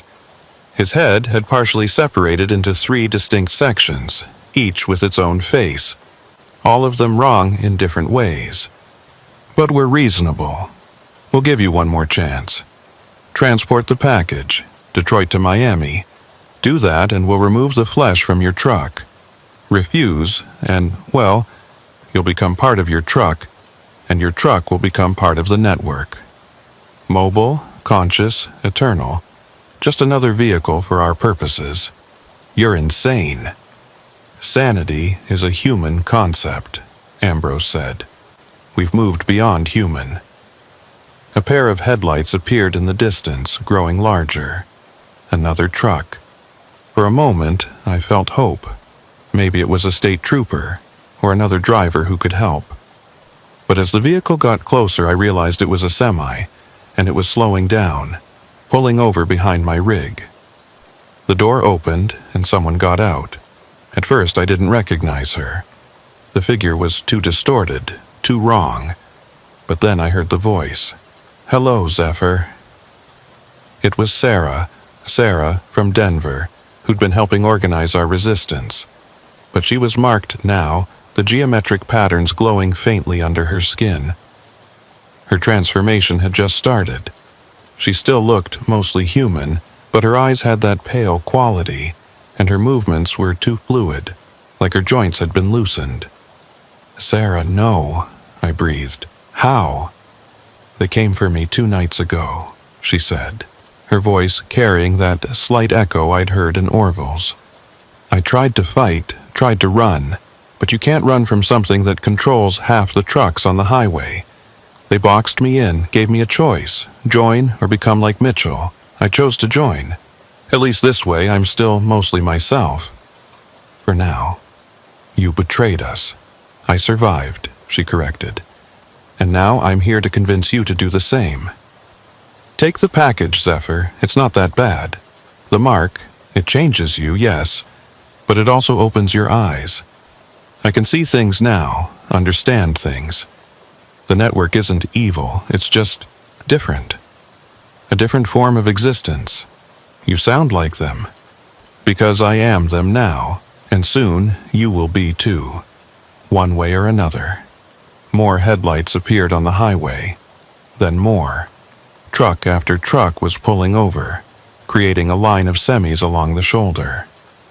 Their drivers got out, all of them marked. All of them in various stages of transformation. Some still looked human enough to pass in public. Others were so far gone they could only move in darkness. And in between the trucks, those shadow things, the fully transformed ones like Mitchell, scuttled and writhed. I was surrounded, trapped. "This is bigger than just the Amarillo chapter," I said, understanding dawning. "Every chapter," Ambrose confirmed. "When you refused our generous offer, word spread. You've become something of a celebrity in the network. The driver who said no. The one who thought he could resist. Some wanted to kill you outright. Others wanted to make an example of you. But the senior partners had a different idea." "The senior partners? They're curious about you," Orville said, all 3 of his faces grinning. "A human who saw the truth and still refused, that's rare. They want to study you, understand you, and then remake you into something special, something new. You should be honored." "Go to hell." "Hell?" Ambrose laughed, that dry, rasping sound. "Hell is a human concept, too. Where we're going, where we're taking this world, is so much more interesting than any hell humans have imagined." The flesh on my engine had spread to cover the entire block now. I could see it pulsing faster like it was excited. Tendrils were reaching for the cab, trying to find a way in. It was only a matter of time. I thought about Emma, my daughter, 16 years old, her whole life ahead of her. If I became one of these things, would they go after her next? Use me to get to her? The thought made me sick. "What's in the package?" I asked, stalling for time while I tried to think of a way out. "Does it matter?" Orville asked. "If I'm going to transport it, I want to know." Ambrose and Orville exchanged looks, difficult to do with their multiple faces. Then Ambrose shrugged, a motion that rippled through his elongated body. "Seeds," he said simply. "Seeds? From the place our senior partners come from. Seeds that will grow in the right conditions. The package needs to go to Miami because from there it will be shipped to specific locations around the world. Places where the barriers between here and there are thin. The seeds will be planted, and they'll grow, and as they grow, they'll change the very nature of reality around them. Make it more suitable for our senior partners." You're trying to terraform Earth. Transform would be more accurate, Orville said. Earth, as it is now, is hostile to our senior partners. Too much order, too many natural laws, too much stability. They need chaos, fluidity, places where the rules can be bent or broken. The seeds will create pockets of such places, and from those pockets the transformation will spread. That's insane. You're talking about destroying the world. We're talking about evolving it, Sarah said, stepping closer. Humans had their time. Now it's time for something new, something better, something monstrous. Monstrous is relative, Ambrose said. To a caterpillar, a butterfly might seem monstrous. We're just the next stage. The flesh had reached the cab door now. I could hear it probing the seals, looking for a way in. In minutes, maybe less, it would find one. And then I'd become like them. Or worse. I made a decision. Fine, I said. I'll do it. I'll transport the package. All the transformed faces around me smiled in unison, a horrifying synchronized expression of triumph. Excellent choice, Orville said. We knew you'd see reason eventually. But I have conditions. You're hardly in a position to negotiate, Ambrose pointed out. Maybe not, but if you want me to do this willingly, to not fight the whole way, you'll listen. They exchanged looks again. Then Orville nodded. Speak. First, you remove this flesh from my truck immediately. Second, you leave my family alone, permanently.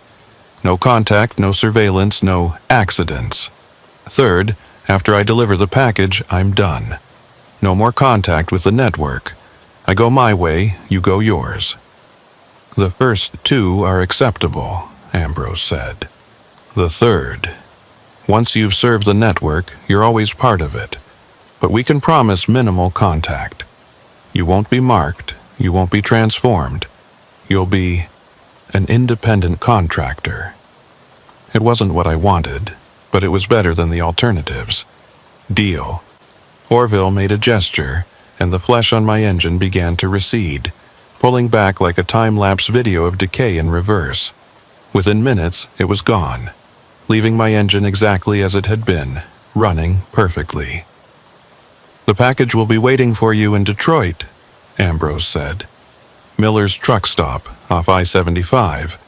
Ask for Bartholomew at the fuel desk. He'll give you the package and the delivery instructions. You have 1 week to complete the delivery. And if something goes wrong, if I get stopped by DOT, inspected, nothing will go wrong, Orville said with certainty. We control too much for anything to go wrong. Just drive, deliver, and forget. That's all we ask. The marked drivers were already returning to their trucks, starting their engines.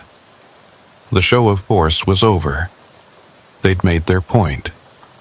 Within minutes, the convoy of network trucks was pulling back onto the highway, disappearing into the darkness like they'd never been there at all. Only Sarah remained. You made the right choice, she said, but there was sadness in her voice. I know it doesn't feel like it, but you did. Did I? I'm helping them destroy the world. The world's already destroying itself, she replied. Climate change, wars, inequality. At least this way, something new comes after. Maybe something better. You don't believe that. She was quiet for a moment. No, I don't. But I have to tell myself something to stay sane. What's left of my sanity anyway? She pulled something from her pocket. A flash drive. Take this. It has all the research I gathered before they got me. Everything about the network, the patterns, the disappearances. Maybe someone else can use it. Someone braver than us. Sarah, I have to go. They're already suspicious that I stayed to talk to you. But Zephyr, after you deliver the package, run far and fast and never stop running. Because once you've carried their cargo, you'll never really be free. You'll always be connected to them, even without the mark. And eventually, They'll call on you again." She got in her truck and drove away, leaving me alone on the shoulder of the highway with nothing but the darkness and the weight of what I'd agreed to do. I sat in my cab for a long time, staring at the flash drive Sarah had given me. Then I made a call on the encrypted phone Marcus had given me. He answered on the second ring, even though it was 3 a.m. "Zephyr? You missed check-in. We were worried." "They got Sarah," I said. "And they got to me. I have to do something for them, a delivery." "Don't do it," Marcus said immediately. "Whatever they want, don't. I don't have a choice. But listen, I'm going to send you something. Sarah's research. Everything she found. And I'm going to add everything I know, everything I've seen. If something happens to me, make sure it gets to someone who can use it. Zephyr, Detroit to Miami. That's the route. Miller's truck stop too. They haven't told me the destination yet, but track my phone, follow my route, document everything. And if I disappear, if I become one of them, you'll know where and when it happened. We can help. Chen and I, we can... No, stay away. This is bigger than we thought. They have chapters everywhere, hundreds, maybe thousands of marked drivers. And those senior partners they keep talking about. Marcus, I think they're planning something huge. The package I'm carrying, it's seeds. Seeds that will change everything." I told him everything Ambrose and Orville had told me. About the terraforming, about the plan to transform Earth into something suitable for the senior partners. Marcus was quiet for a long moment after I finished. "Seeds," he finally said. "Seeds need specific conditions to grow. Temperature, moisture, pH levels. If we can figure out what conditions these seeds need, we might be able to stop them from growing, or at least slow them down, buy us time to figure out a real solution." It wasn't much of a plan, but it was something. A tiny spark of hope in an ocean of darkness. "I have to go," I said. "I need to get to Detroit. But Marcus, if I don't make it out of this myself, if I become one of them, promise me something." "What?" "Find a way to stop them. The network, the senior partners, all of it. Don't let them win." "I promise," Marcus said. "But Zephyr, try to make it out yourself. We need you." I hung up and started my engine. Detroit was 18 hours away. Miami was another 24 hours after that. 42 hours to figure out a way to stop what I was about to do, or at least minimize the damage. I pulled back onto I-80, joining the river of headlights and taillights that flowed through the darkness. Most of the drivers around me had no idea what was happening, what was coming.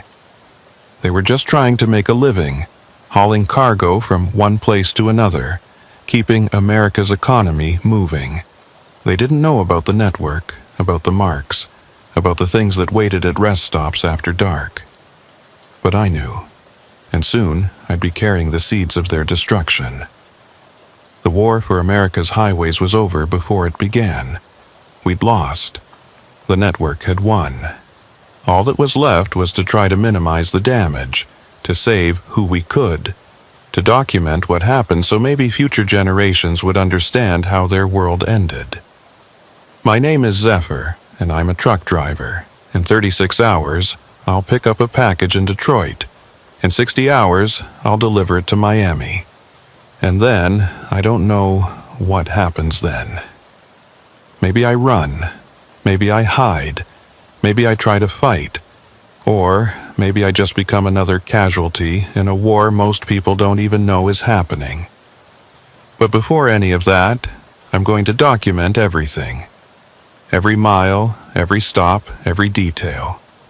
So if you're reading this, if you found this record, you'll know what happened. You'll know who was responsible. And maybe, just maybe, you'll know how to fight back. The geometric patterns are spreading. The marks are multiplying. The transformation of our world has already begun, and I'm about to help accelerate it. God forgive me, if God even exists in the world they're creating. The rain hammered against my windshield as I drove through the mountains of West Virginia, the wipers barely keeping up with the deluge. My name's Lysander. My parents were literature professors who cursed me with a name from Shakespeare. I've been driving trucks for 22 years, since I was 18, and desperate to escape my small hometown in Ohio. In all those years, through all the miles and all the stories truckers tell, I'd never believed in the supernatural. Bad luck?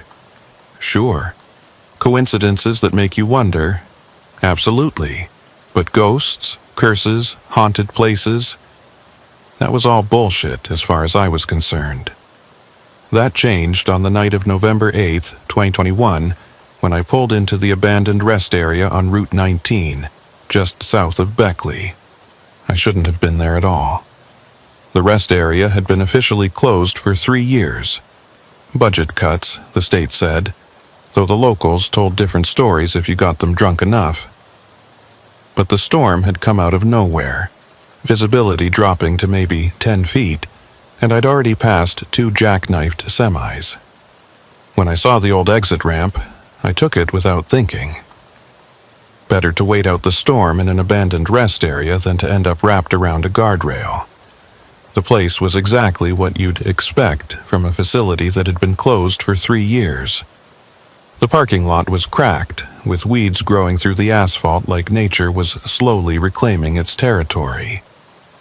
The main building, a long, low structure built in that 1960s architectural style that managed to be both futuristic and depressing, sat dark and empty, its windows either boarded up or broken. The sodium lights that once illuminated the parking lot were all dead, leaving only my headlights to pierce the darkness. But what caught my attention wasn't the building itself. It was the other truck already parked there. It was an old Freightliner, probably from the early 2000s, sitting at an angle across 3 parking spaces like the driver had just abandoned it mid-maneuver. No lights on, no engine running. The trailer doors hung open, revealing nothing but darkness inside. Rain had been blowing into the trailer, and I could see puddles reflecting my headlights from within the empty cargo space. I parked a safe distance away. You learn not to get too close to abandoned vehicles, never know what kind of trouble they might bring, and sat there for a moment, listening to the rain and trying to decide what to do. The smart thing would be to get back on the highway, storm or no storm. But something about that abandoned truck nagged at me. The doors wouldn't be open like that unless someone had opened them recently. Rain hadn't been falling long enough to create those puddles. Someone had been here within the last few hours. I grabbed my flashlight, one of those heavy mag lights that doubles as a club if necessary, and my rain jacket, then stepped out into the storm. The rain was cold, the kind that seems to find every gap in your clothing and soak you through to the bone. Thunder rumbled overhead, and lightning illuminated the rest area in stark, momentary snapshots. The abandoned truck's cab was unlocked. Inside, everything seemed normal at first glance. Standard sleeper cab setup, CB radio, logbook on the passenger seat. But when I looked closer, I noticed things that made my skin crawl. The keys were still in the ignition. There was a half-eaten sandwich on the dashboard, maybe a day or 2 old based on the mold starting to form. And the logbook, the last entry was dated 3 days ago. The driver's name was listed as Cornelius Ashford, hauling electronics from Baltimore to Nashville. But it was the note scrawled in the margin of the last entry that made me step back. They're still here, still working, God help me. They never left. I looked around the cab more carefully and found more notes, written on napkins, receipts, anything the driver could find. All in the same shaky handwriting. The night shift is still punching in. They can't see me if I don't move. The manager knows. She's always known. Don't go in the building. Don't go in the building. That last one was written in what looked like blood on the inside of the windshield. I backed out of the cab, my heart pounding. Whatever had happened to Cornelius Ashford, it wasn't good. The smart thing, the only thing to do, was to get back in my truck and leave. But as I turned to go, I heard something that stopped me cold. Music. Faint, barely audible over the rain, but definitely there. Old music, like from a radio playing golden oldies, and it was coming from the rest area building. Every instinct I had told me to run, get in my truck, get back on the highway, forget this place existed. But there was something else too. What if someone was in there? What if they needed help? The driver of that freightliner maybe, or someone else caught in the storm. I made my way toward the building, flashlight cutting through the rain. The closer I got, the clearer the music became. It was definitely oldies, the Platters, Only You. But there was something wrong with it. The music kept skipping, repeating the same few bars over and over, like a record with a deep scratch. The main doors to the rest area were chained shut, but the chain was old and rusted. It took only a few solid hits with my flashlight to break it. The doors swung open with a groan that seemed too loud, even over the storm. Inside, the rest area was a time capsule of decay. The information desk still had brochures for attractions that had probably been closed for decades. Vending machines stood silent and dark, their glass fronts reflecting my flashlight beam. The floor was covered in a layer of dust and debris, and I could see footprints, recent ones, leading deeper into the building. The music was louder now, coming from somewhere in the back. I followed the footprints, noting how they seemed to wander, moving back and forth like whoever made them had been confused or lost. They led to the employee area, past a door marked Authorized Personnel Only. That door was ajar, and through it I could see light. Not electric light. Something softer, flickering. Candlelight, maybe. The music was clear now, that same snippet of song repeating endlessly. I pushed the door open and stepped through. What I saw there still doesn't make sense even now. The employee break room was fully lit, but not by electricity. Dozens of candles were placed around the room, their flames casting dancing shadows on the walls. The room itself was clean, not abandoned clean, but actually clean, like someone had been maintaining it. There was fresh coffee in the pot, still steaming. Newspapers were stacked on the table, but when I looked closer, they were all from November 8th, 2018, exactly 3 years ago. And sitting at the table, her back to me, was a woman in a rest area employee uniform. "Finally," she said without turning around. I was wondering when the new night shift would arrive. "I'm not," I started, but she turned then, and the words died in my throat. She was maybe 50 years old, African-American with graying hair pulled back in a neat bun. Her uniform was clean and pressed, with a name tag that read, Cordelia, Manager. But her eyes were wrong. They were looking at me, but also through me, like she was seeing something else entirely, and her skin had a strange translucent quality, like I was looking at her through frosted glass. "You're late," Cordelia said, standing up. 3 years late, to be exact, but I suppose that's better than never showing up at all. "I don't work here," I managed to say. "I'm just a trucker. I pulled in because of the storm." She tilted her head, confusion crossing her features. "The storm? What storm? It's a clear night, perfect for the late shift." She moved to the coffee pot, poured 2 cups. "Come, sit. I'll explain your duties." I should have run then, but there was something so sad about her, so lost, that I found myself sitting down at the table. The coffee cup she placed in front of me was hot, steam rising from it. Real coffee. Fresh coffee.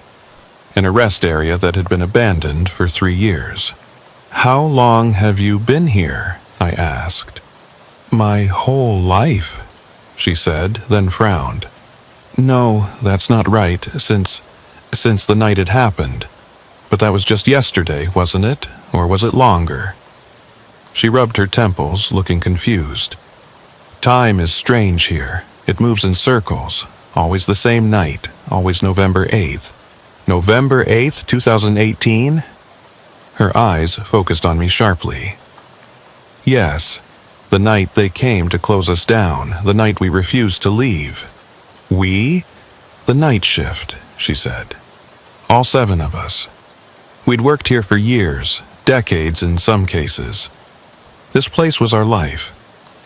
When they said they were closing it, that we were all being laid off with no severance, no pension, nothing, we decided to make a stand. We locked ourselves in, said we wouldn't leave until they negotiated." She stood up, walked to the window that looked out into the main rest area. Through it, I could see shadows moving, vague shapes that might have been people. "Management sent security," she continued. "Then the police. We still wouldn't leave. We barricaded the doors, turned off our phones. We said we'd stay here forever if we had to." She laughed, but there was no humor in it. "Be careful what you wish for." "What happened?" "I don't know," she admitted.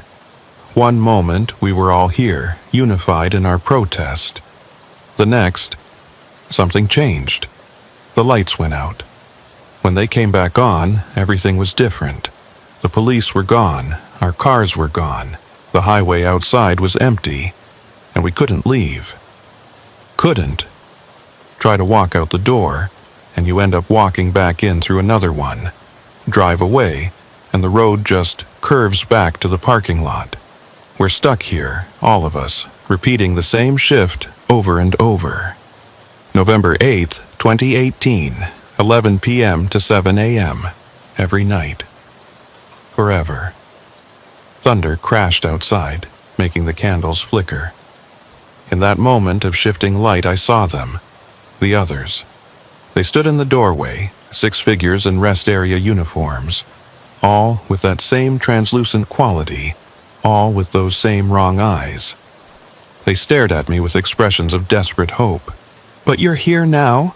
Cordelia said, gripping my arm. Her touch was cold, so cold it burned. "From outside, from after. That means the loop is breaking, doesn't it? That means we can finally leave?" "I don't know," I said, trying to pull away, but her grip was impossibly strong. "You have to help us," she said, and the others echoed her, their voices overlapping in a horrible chorus. "You have to tell someone. You have to let them know we're still here." "But you're—" I stopped myself before saying, "dead," but she knew. "Are we?" she asked. "We still think. We still feel. We still work our shifts, clean the restrooms, stock the vending machines that no one will ever use. If we're dead, why are we still here? Why are we still working?" The music skipped again, the same bars repeating. One of the other workers, a young man whose name tag read Jerome, stepped forward. "The trucker who was here before you, Cornelius. He saw us too, but he couldn't help. He tried to leave, to get help, but every time he drove away, he ended up back here. For 3 days he tried. Finally, he just gave up, walked into the woods. We haven't seen him since." I thought about the abandoned Freightliner, the desperate notes, the blood on the windshield. "How many others have there been?" "A few," Cordelia said. "Every year on this night, someone finds their way here. Some see us, some don't. The ones who see us, they either run and never come back, or they get stuck like Cornelius. You're the first one who's actually listened." "What do you want me to do?" "Find out what happened to us," she said. "Our bodies must be somewhere. We can feel them, cold and forgotten. Find them. Give them proper burial. Maybe then we can rest." How am I supposed to? The lights suddenly blazed to life. Real electric lights, not candles. The break room transformed in an instant from lived-in to abandoned. The coffee pot was empty and rusted. The newspapers crumbled to dust. And the 7 workers, they were still there but faded now, barely visible, like after images on a TV screen. "Dawn," Cordelia whispered, her voice barely audible. "The shift is ending. We'll be back tonight. We're always back for the night shift. Please, help us." They faded completely, leaving me alone in an abandoned, ruined break room that smelled of mold and decay. The coffee cup in my hand was cracked and empty, covered in 3 years of dust. Outside, the storm had passed, and weak sunlight was filtering through the clouds. I ran back to my truck, started the engine, and peeled out of that parking lot like the devil himself was chasing me. But as I reached the on-ramp to the highway, I looked back one last time. The rest area sat silent and dead in the morning light. But in the window of the break room, I could swear I saw a figure watching me go. Waiting. Always waiting for the night shift to begin again. I made it about 50 miles before I had to pull over. My hands were shaking so badly I could barely keep the wheel straight. I found a busy truck stop, one of those big chain operations with dozens of pumps and a restaurant and a store, the kind where there's always people around, always lights and noise and normal human activity. I parked between 2 other rigs, needing the comfort of being surrounded by the living. Inside the truck stop, I sat at the counter of the diner and ordered coffee with hands that still trembled. The waitress, a middle-aged woman with kind eyes and a Tennessee accent, asked if I was all right. "Just a rough night," I told her. "Bad storm up in the mountains." She nodded sympathetically. "Those mountain storms can be something else, especially on Route 19. "That's where you were?" "Yeah. Had to pull off near Beckley." Her expression changed, became concerned. "Not at that old rest area, I hope? The abandoned one?" I must have shown something in my face because she leaned in closer, lowering her voice. "You saw them, didn't you? The night shift? You know about them?" She glanced around, making sure her manager wasn't watching, then sat down across from me. "Honey, every trucker who runs these routes knows about that place. Been 3 years now since it happened. State tried to close the rest area, laid off all the workers with no notice, no severance, nothing. 7 employees were working the night shift when they got the news. They refused to leave. What happened to them?" "That's where stories differ," she said. "Official report says they left peacefully after negotiations. But truckers who've stopped there, they tell different stories. Some say the employees never left at all, that they're still there, still working the night shift, waiting for someone to help them." "Help them how?" She shrugged. "Nobody knows for sure, but I'll tell you what I heard from a state trooper who comes in here sometimes. He says there was more to the closure than budget cuts. Says there was an accident that night, November 8th. Something about a gas leak in the employee area. 7 workers were found dead the next morning, all in the break room. Carbon monoxide poisoning, they said. But the state covered it up, didn't want the liability. Just closed the place down and hoped everyone would forget. So they're dead? That's what the trooper says. But here's the thing, their bodies were never claimed. The state tried to contact next of kin, but it was like these people didn't exist outside that rest area. No family, no friends, nobody to claim them.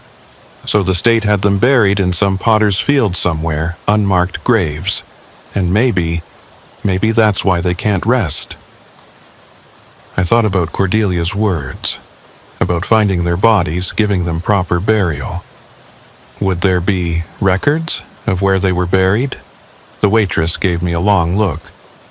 "Why would you want to know that?" "They asked me to help them. I said simply. She was quiet for a moment, then pulled out her order pad and wrote something down. County Records Office in Beckley. Ask for Gladys Morrison. Tell her Patty sent you. She might be able to help. But honey?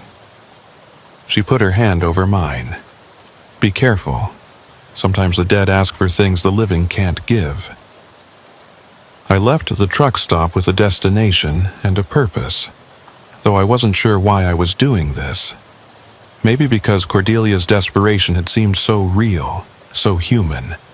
Maybe because I couldn't shake the image of 7 people trapped in an endless loop, working a shift that would never end. Or maybe I was just losing my mind.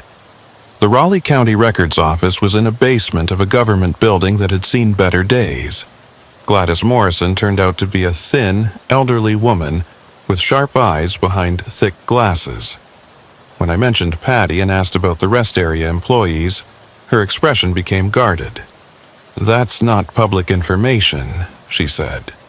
Please, I said. I just need to know where they were buried. They deserve better than unmarked graves. She studied me for a long moment. You saw them, didn't you? At the rest area?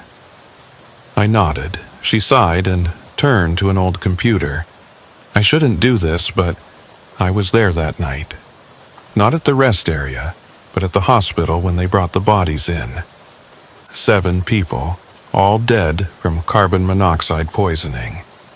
But here's what the reports don't say.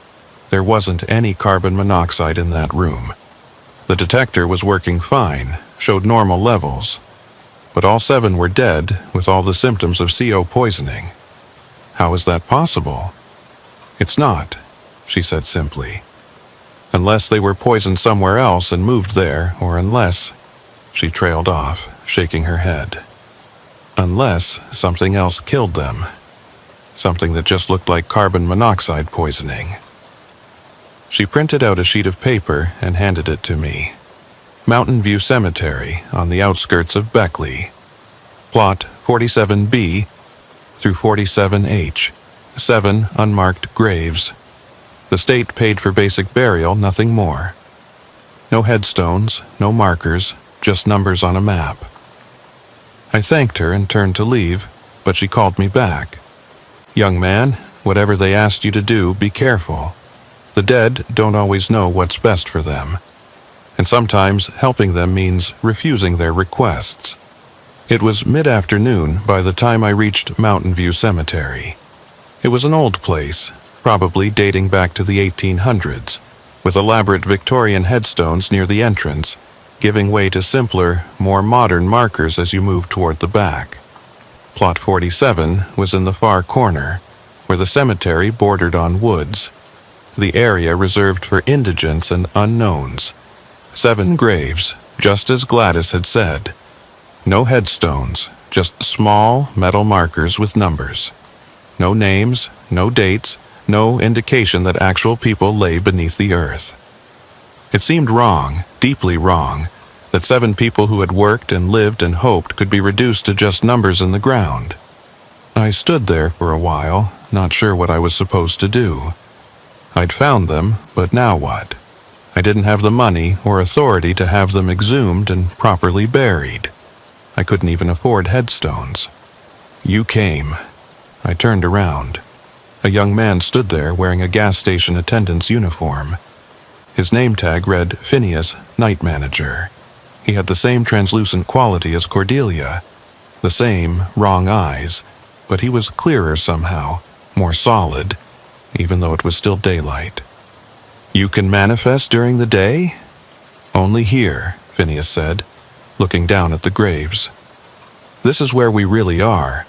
That rest area, that's just where we work, where we're trapped working. He knelt down by one of the graves, placed a translucent hand on the earth. That's me, number 47D, 23 years old, working nights to pay for college. Was going to be an engineer.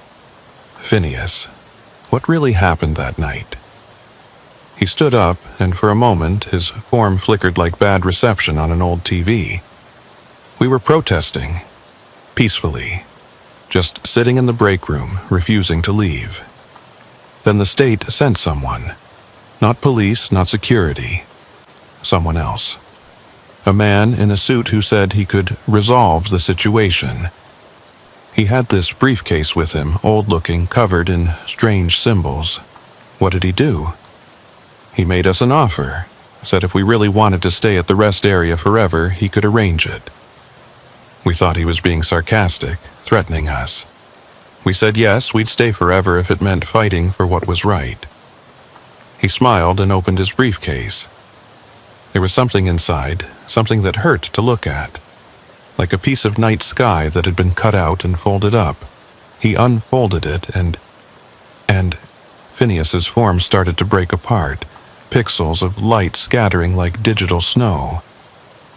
We were in the break room, and then we weren't. We were dead, and then we weren't. We were somewhere in between, caught in that moment forever. Always November 8th, always the night shift, always waiting for dawn that never really comes. Who was he? The man in the suit? I don't know. But Cordelia might. She talked to him the longest. She signed something. We all did. Thought it was just a protest petition, but the words changed after we signed. Became something else. He was fading now, the daylight eating away at his form. Please, he said, his voice becoming distant. We don't need new graves. We need to be released from the contract. Find the man in the suit. Find the briefcase. Destroy what's inside. It's the only way to break the loop. How do I find him? He comes to rest areas, Phineas whispered, barely visible now. When workers are desperate, when they're about to lose everything, he makes offers, he makes deals, and he always gets what he wants. Souls to keep his rest stops running. The perfect employees who never quit, never complain, never leave. He vanished completely, leaving me alone in the cemetery with 7 unmarked graves and more questions than answers. I spent the rest of the day researching on my laptop at a coffee shop in Beckley. I searched for unusual incidents at rest areas, mysterious deaths of employees, stories of workers who refused to leave. And I found them, dozens of them, scattered across the country over the past 50 years. Always the same pattern. Closure or layoffs announced, workers protest, workers found dead under mysterious circumstances, rest area abandoned. But there was something else, too. In each case, in the weeks before the incidents, there were reports of a well-dressed man visiting rest areas, talking to employees, carrying an old briefcase. The descriptions varied. Sometimes old, sometimes young, sometimes black, sometimes white. But the briefcase was always the same. Old leather, covered in symbols, with brass clasps that looked like screaming faces. I found a forum for truckers who'd encountered strange things on the road. One post caught my attention. Saw him at the Flying J outside Columbus last week. Man in a suit, looked like a federal agent or something. Had this creepy briefcase. Was talking to the night shift workers, showing them papers. When I asked what he was doing, he said he was recruiting for permanent positions. The way he said permanent made my skin crawl. Left right after that. Heard later that 3 employees at that truck stop died in a gas leak 2 nights later. The post was dated a week ago. I called the truck stop. After being transferred several times, I finally got someone who would talk to me. A day shift manager named Carl. Yeah, we had an incident, he said, sounding tired. 3 employees died, carbon monoxide leak in the break room. Except the investigators can't find where the leak came from. And now the night shift workers are saying they've seen them, the dead employees, still working, still doing their jobs. Management wants to close the place down, but we can't. We're locked into some contract that nobody remembers signing. Is the man in the suit still around? There was a long pause. How do you know about him? He's been to other places. done the same thing. He left a card, Carl said, his voice dropping to a whisper. Said if we ever wanted to renegotiate the terms, we could reach him at this number. But I'm not calling it. Something about that man wasn't right, wasn't human. He gave me the number. I wrote it down with a trembling hand. That night I sat in my truck in a well-lit rest stop, staring at the number. I knew calling it was probably the worst idea I'd ever had. But Cordelia and her co-workers were trapped, had been trapped for 3 years. And if this man was still out there, still making his deals, more people would suffer the same fate. I dialed the number. It rang once, twice. Then a voice answered, smooth and cultured with an accent I couldn't place. Good evening. I understand you're interested in discussing terms of employment. I want to meet, I said. About the rest area on Route 19. About the 7 employees there. There was a pause. Ah, the Beckley location. Yes, they've been model employees, never late, never absent, never complaining. Though I understand they've been attempting to communicate with the living. That's a breach of contract, you know. They're dead. You killed them. I did nothing of the sort, he said, sounding genuinely offended. They signed a contract for eternal employment. They wanted to stay at their rest area forever. I simply facilitated that desire. The fact that eternal employment requires a certain change in status, well, that was in the fine print. I want to meet, I repeated, to discuss their release. Interesting. And what do you have to offer in exchange? I thought quickly. Information about other rest areas where the workers might be receptive to your offers. He chuckled, a sound like ice breaking. Very well. Tomorrow night, midnight, at the rest area on Route 19. Come alone and bring nobody. If I detect any surveillance, any recording devices, any attempts at treachery, the 7 employees will suffer in ways you cannot imagine. They may be dead, but there are worse things than death, and worse places than that rest area where they could be working their eternal shifts. The line went dead. I sat there for a long time, knowing I'd probably just signed my own death warrant. But I thought about Cordelia, about Phineas, about 7 people trapped in an endless loop of servitude. Someone had to try to help them. I made one more call to an old friend who worked in construction. Jake, I need a favor, a big one. Can you get me some industrial-grade thermite, and maybe a priest who doesn't ask too many questions? Tomorrow night, I would face whatever this man in the suit really was, and one way or another, the night shift at the Route 19 rest area would finally end. The next 24 hours passed in a blur of preparation. Jake came through with the thermite. 3 small charges that he assured me would burn through anything, even supernatural contracts written on otherworldly paper. The priest was harder to find. Most clergy I approached either laughed at my story or backed away slowly when I mentioned the man in the suit. Finally, I found Father Miguel, an elderly priest from a small Hispanic church who had experience with what he called the old darkness. I've seen this before, he said, when I told him the story, sitting in his small office surrounded by crucifixes and saints' statues. Men who make deals, who trade in souls like commodities. They go by many names, crossroads demons, soul merchants, contract holders, but they all serve the same master, and they all want the same thing. Human souls bound in eternal servitude. Can they be stopped? Sometimes, he said, pulling out a worn leather journal filled with handwritten notes in Spanish and Latin. But it's dangerous. These beings operate on rules older than Christianity, older than any religion we know. They can be bound by their own contracts, forced to honor the exact wording of their deals. But they're clever, and they've been doing this for millennia. They know every loophole, every trick. He gave me a small vial of water. Holy water, he said, blessed by 7 different priests from 7 different denominations. It won't kill him, Father Miguel warned. Nothing can kill something that was never truly alive, but it might weaken him enough for you to destroy the contract. How will I know which contract? He probably has hundreds. The original is always kept close, Father Miguel said.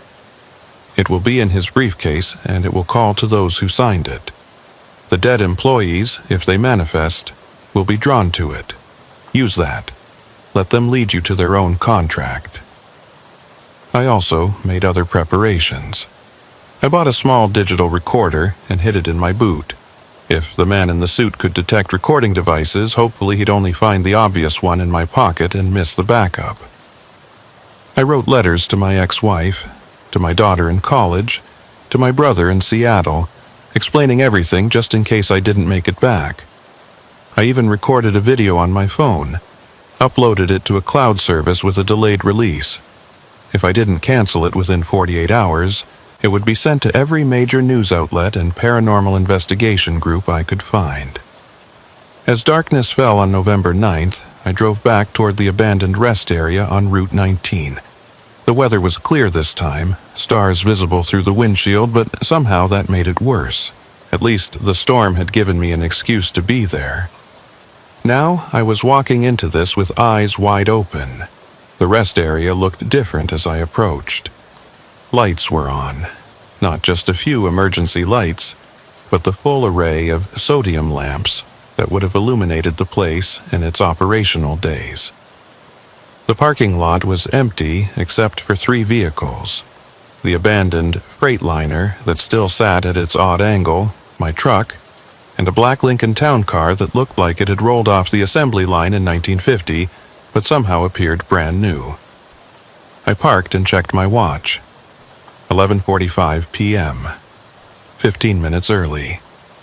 I touched the vial of holy water in my pocket, felt the weight of the thermite charges in my jacket, and said a prayer to whatever might be listening. Then I walked toward the main building. The doors were wide open this time, no chains, no obstacles. Inside, the rest area was fully operational, or at least appeared to be. The lights were all on, the vending machines hummed with electricity, and music played softly from hidden speakers. But it was wrong, like a movie set or a recreation. Everything was too clean, too perfect, like someone's idea of what a rest area should look like rather than what they actually look like. You're early. I appreciate punctuality. The man stood behind the information counter, and my first thought was that he looked utterly ordinary. Middle-aged, average height, wearing a simple black suit that could have come from any department store. His face was pleasant but forgettable. The kind of face you'd pass 1,000 times without remembering. Only his eyes gave him away. They were older than his face, older than anything had a right to be, and they didn't reflect light the way human eyes should. "Lysander," he said, reading from a clipboard that hadn't been there a second ago. 40 years old, divorced, 1 daughter. 22 years of trucking experience. Clean driving record, mostly. That incident in Denver in 2015 was unfortunate, but we won't hold it against you. How do you know about... I know everything about everyone who travels the highways, he interrupted, setting down the clipboard. It's part of my job. I'm a recruiter, you might say, a headhunter in the most literal sense. He smiled at his own joke. Now, you mentioned wanting to discuss the Route 19 employees. I want you to release them. Release them? He seemed genuinely puzzled. From their employment? But they're model workers. Never late, never absent, never sick. They're everything an employer could want. They're dead. A technicality, he said, waving his hand dismissively. Death, life, these are just states of being, What matters is the work, and they work so beautifully. Would you like to see them?" Before I could answer, they were there. All 7 of them, standing in a line behind the counter like they were posing for an employee photo. Cordelia in the center, Phineas to her left, Jerome to her right, and 4 others I hadn't met yet. They all wore their uniforms, clean and pressed, but their faces showed their torment. They moved in small, repetitive motions. Cordelia wiping the same spot on the counter over and over, Phineas straightening the same brochure repeatedly, Jerome checking his watch every few seconds, even though it always showed the same time. 11 p.m. "See?" the man in the suit said proudly. "Perfect employees. They'll never quit, never demand raises, never grow old and retire. They're the solution to every employer's problem. They're suffering.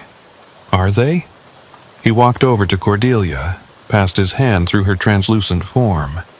She didn't react, just kept wiping that same spot. "They don't feel pain. They don't feel tired. They just work. It's all they can do, all they know how to do anymore. I'd call that peace, wouldn't you? I'd call it hell." "Hell," he mused. "Another human concept I've never quite understood. You create your own hells and then complain when you have to live in them." He walked back to the counter, and I noticed for the first time that he was carrying his briefcase. Old leather, covered in symbols that seemed to shift and change when I wasn't looking directly at them, with brass clasps that did indeed look like tiny screaming faces. "Let me show you something," he said, setting the briefcase on the counter. "This is my collection. Contracts dating back centuries. Thousands of souls, all gainfully employed, all serving their purpose." He opened the briefcase, and I had to look away. It wasn't that what was inside was horrible. It was that my human eyes couldn't properly process what I was seeing. It was like looking at a space that had too many dimensions, a depth that went down forever. I caught glimpses of papers, millions of them, floating in that impossible space like leaves in a cosmic wind. And each paper glowed with a different color, pulsed with a different rhythm. "The Route 19 contract is one of my favorites," he said, reaching into that impossible space and pulling out a document that glowed with a sickly green light. 7 souls, all bound together. They wanted to stay together, you see. Wanted to remain a team. So touching, really. The moment he pulled out the contract, all 7 employees turned toward it in perfect unison, their eyes fixed on the glowing paper with desperate longing. They began moving toward it, but they couldn't get close. Some invisible barrier held them back. "This is what binds them," the man said, holding up the contract. "Standard Eternal Employment Agreement. They work the night shift from 11 p.m. to 7 a.m. every night, forever. In exchange, they get to stay at their beloved rest area, never have to worry about being separated, never have to face the uncertainty of unemployment. It's really quite generous. They didn't know they'd be dead, didn't they?" He unfolded the contract and I could see the signatures at the bottom. 7 names in what looked like blood. Section 15, subsection 3, paragraph 2, employment shall continue regardless of physical state, including but not limited to death, dismemberment, or dimensional displacement. It's all there in black and white, or rather, black and red. Nobody reads the fine print on a contract they're signing under duress. Duress? He laughed, a sound like glass breaking in reverse. "I didn't force them. I simply made an offer when they were desperate. That's what I do. I appear when people are at their lowest, when they're about to lose everything, and I offer them a solution. The fact that the solution comes with certain complications, well, that's just the nature of deals, isn't it?"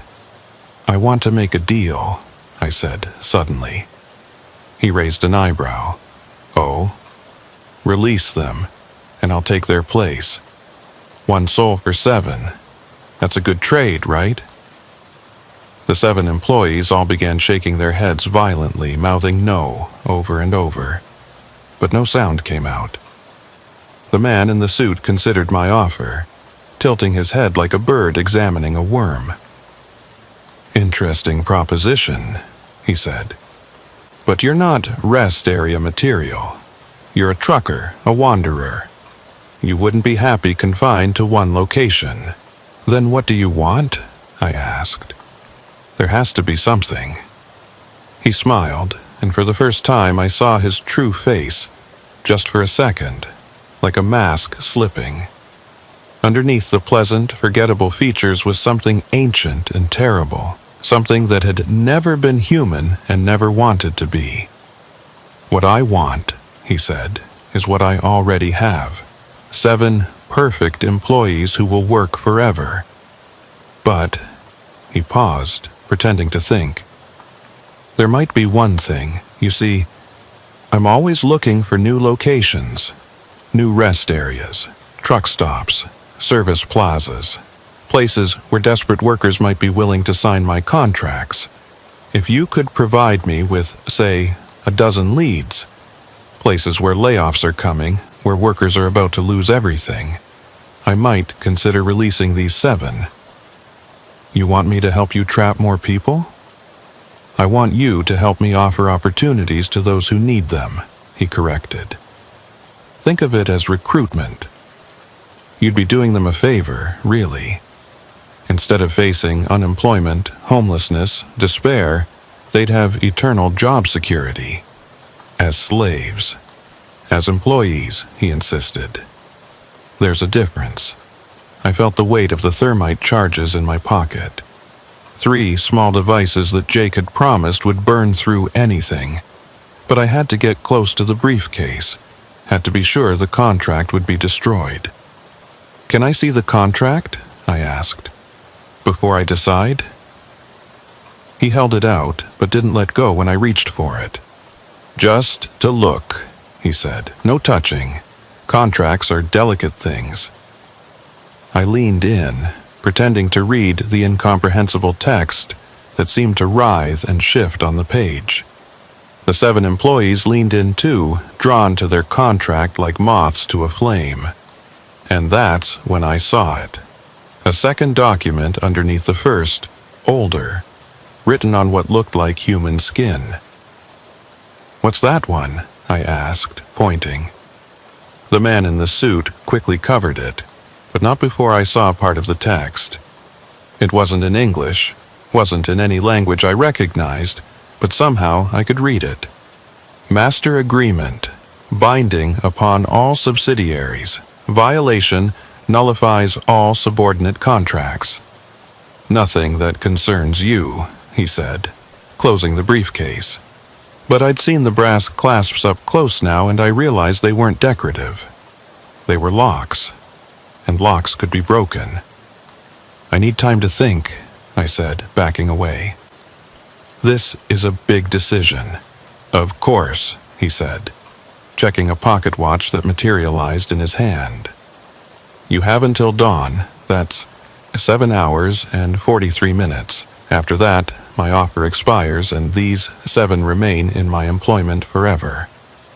And if I bring you the information you want, then we have a deal, he said. I release these 7, and you help me find 12 new locations with desperate workers. Simple trade.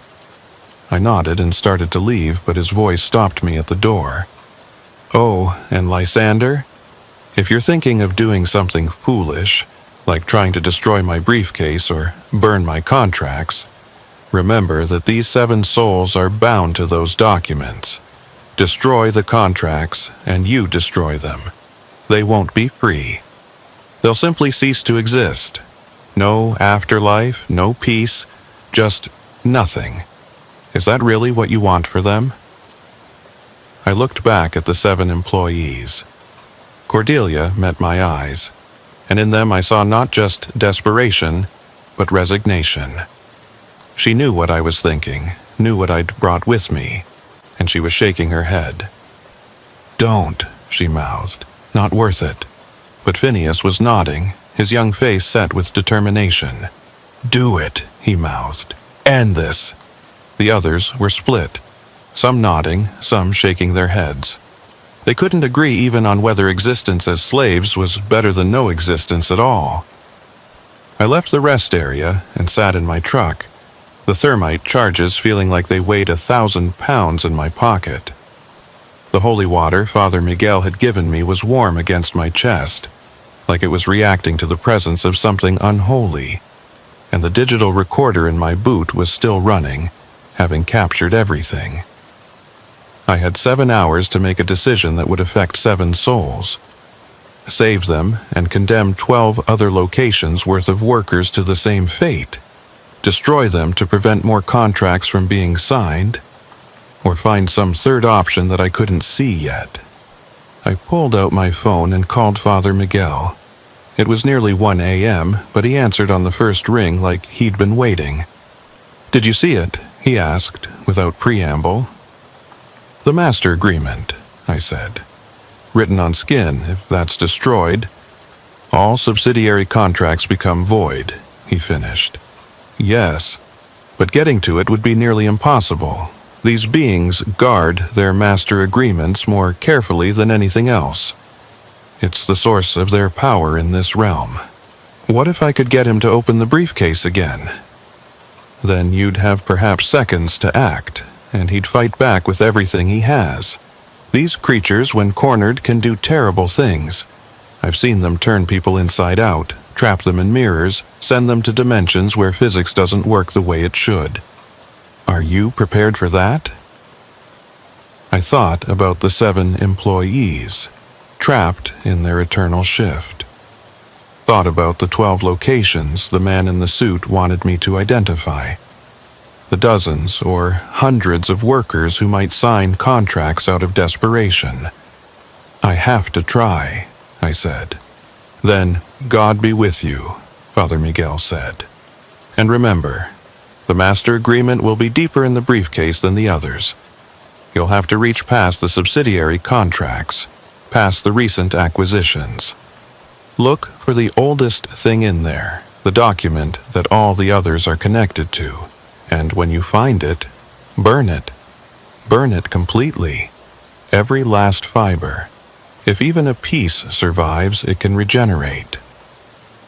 I hung up and checked the time. 1:17 a.m. 6.5 hours until dawn. I spent the next hour preparing, going over the plan in my mind, trying to think of every contingency. Then I drove to a 24-hour Walmart and bought supplies. Lighter fluid, matches, road flares, anything that might help ensure complete destruction of the master agreement. I also bought a small digital camera, uploading its memory card to the cloud with another delayed release. If I failed, at least there would be evidence. At 3 a.m., I returned to the rest area. The lights were still on, but they seemed dimmer now, like the power was failing. The man in the suit was sitting on a bench outside the main building, his briefcase beside him, reading a newspaper that looked like it was from the 1950s. "Back so soon?" he said, without looking up. "I expected you to use all your time." "I've made my decision," I said. "But I have questions first." "Of course you do." He folded the newspaper, and it vanished like smoke. "Humans always have questions. It's one of your more endearing qualities. How long have you been doing this?" He smiled. "Time is relative. I've been recruiting since before your country existed, before your civilization existed, perhaps before your species existed. I've had many names, many faces, but the job remains the same, matching desperate workers with eternal employment opportunities. Why rest areas specifically? They're liminal spaces," he explained, seeming to enjoy the chance to lecture. "Places between places, where people are neither here nor there. The barriers are thinner in such locations. It's easier to make contracts stick when reality itself is uncertain. And the master agreement? How many souls are bound by it? His eyes narrowed slightly. Curious question. Why do you ask? I want to understand the scope of what I'm getting into, I said. If I help you find 12 new locations, how many contracts might that generate? He relaxed. Doing the math. I appreciate that. The master agreement governs all my contracts in this region. Approximately 3,000 souls currently. Each new location typically yields between 5 and 20 contracts, depending on the size of the workforce and the desperation level.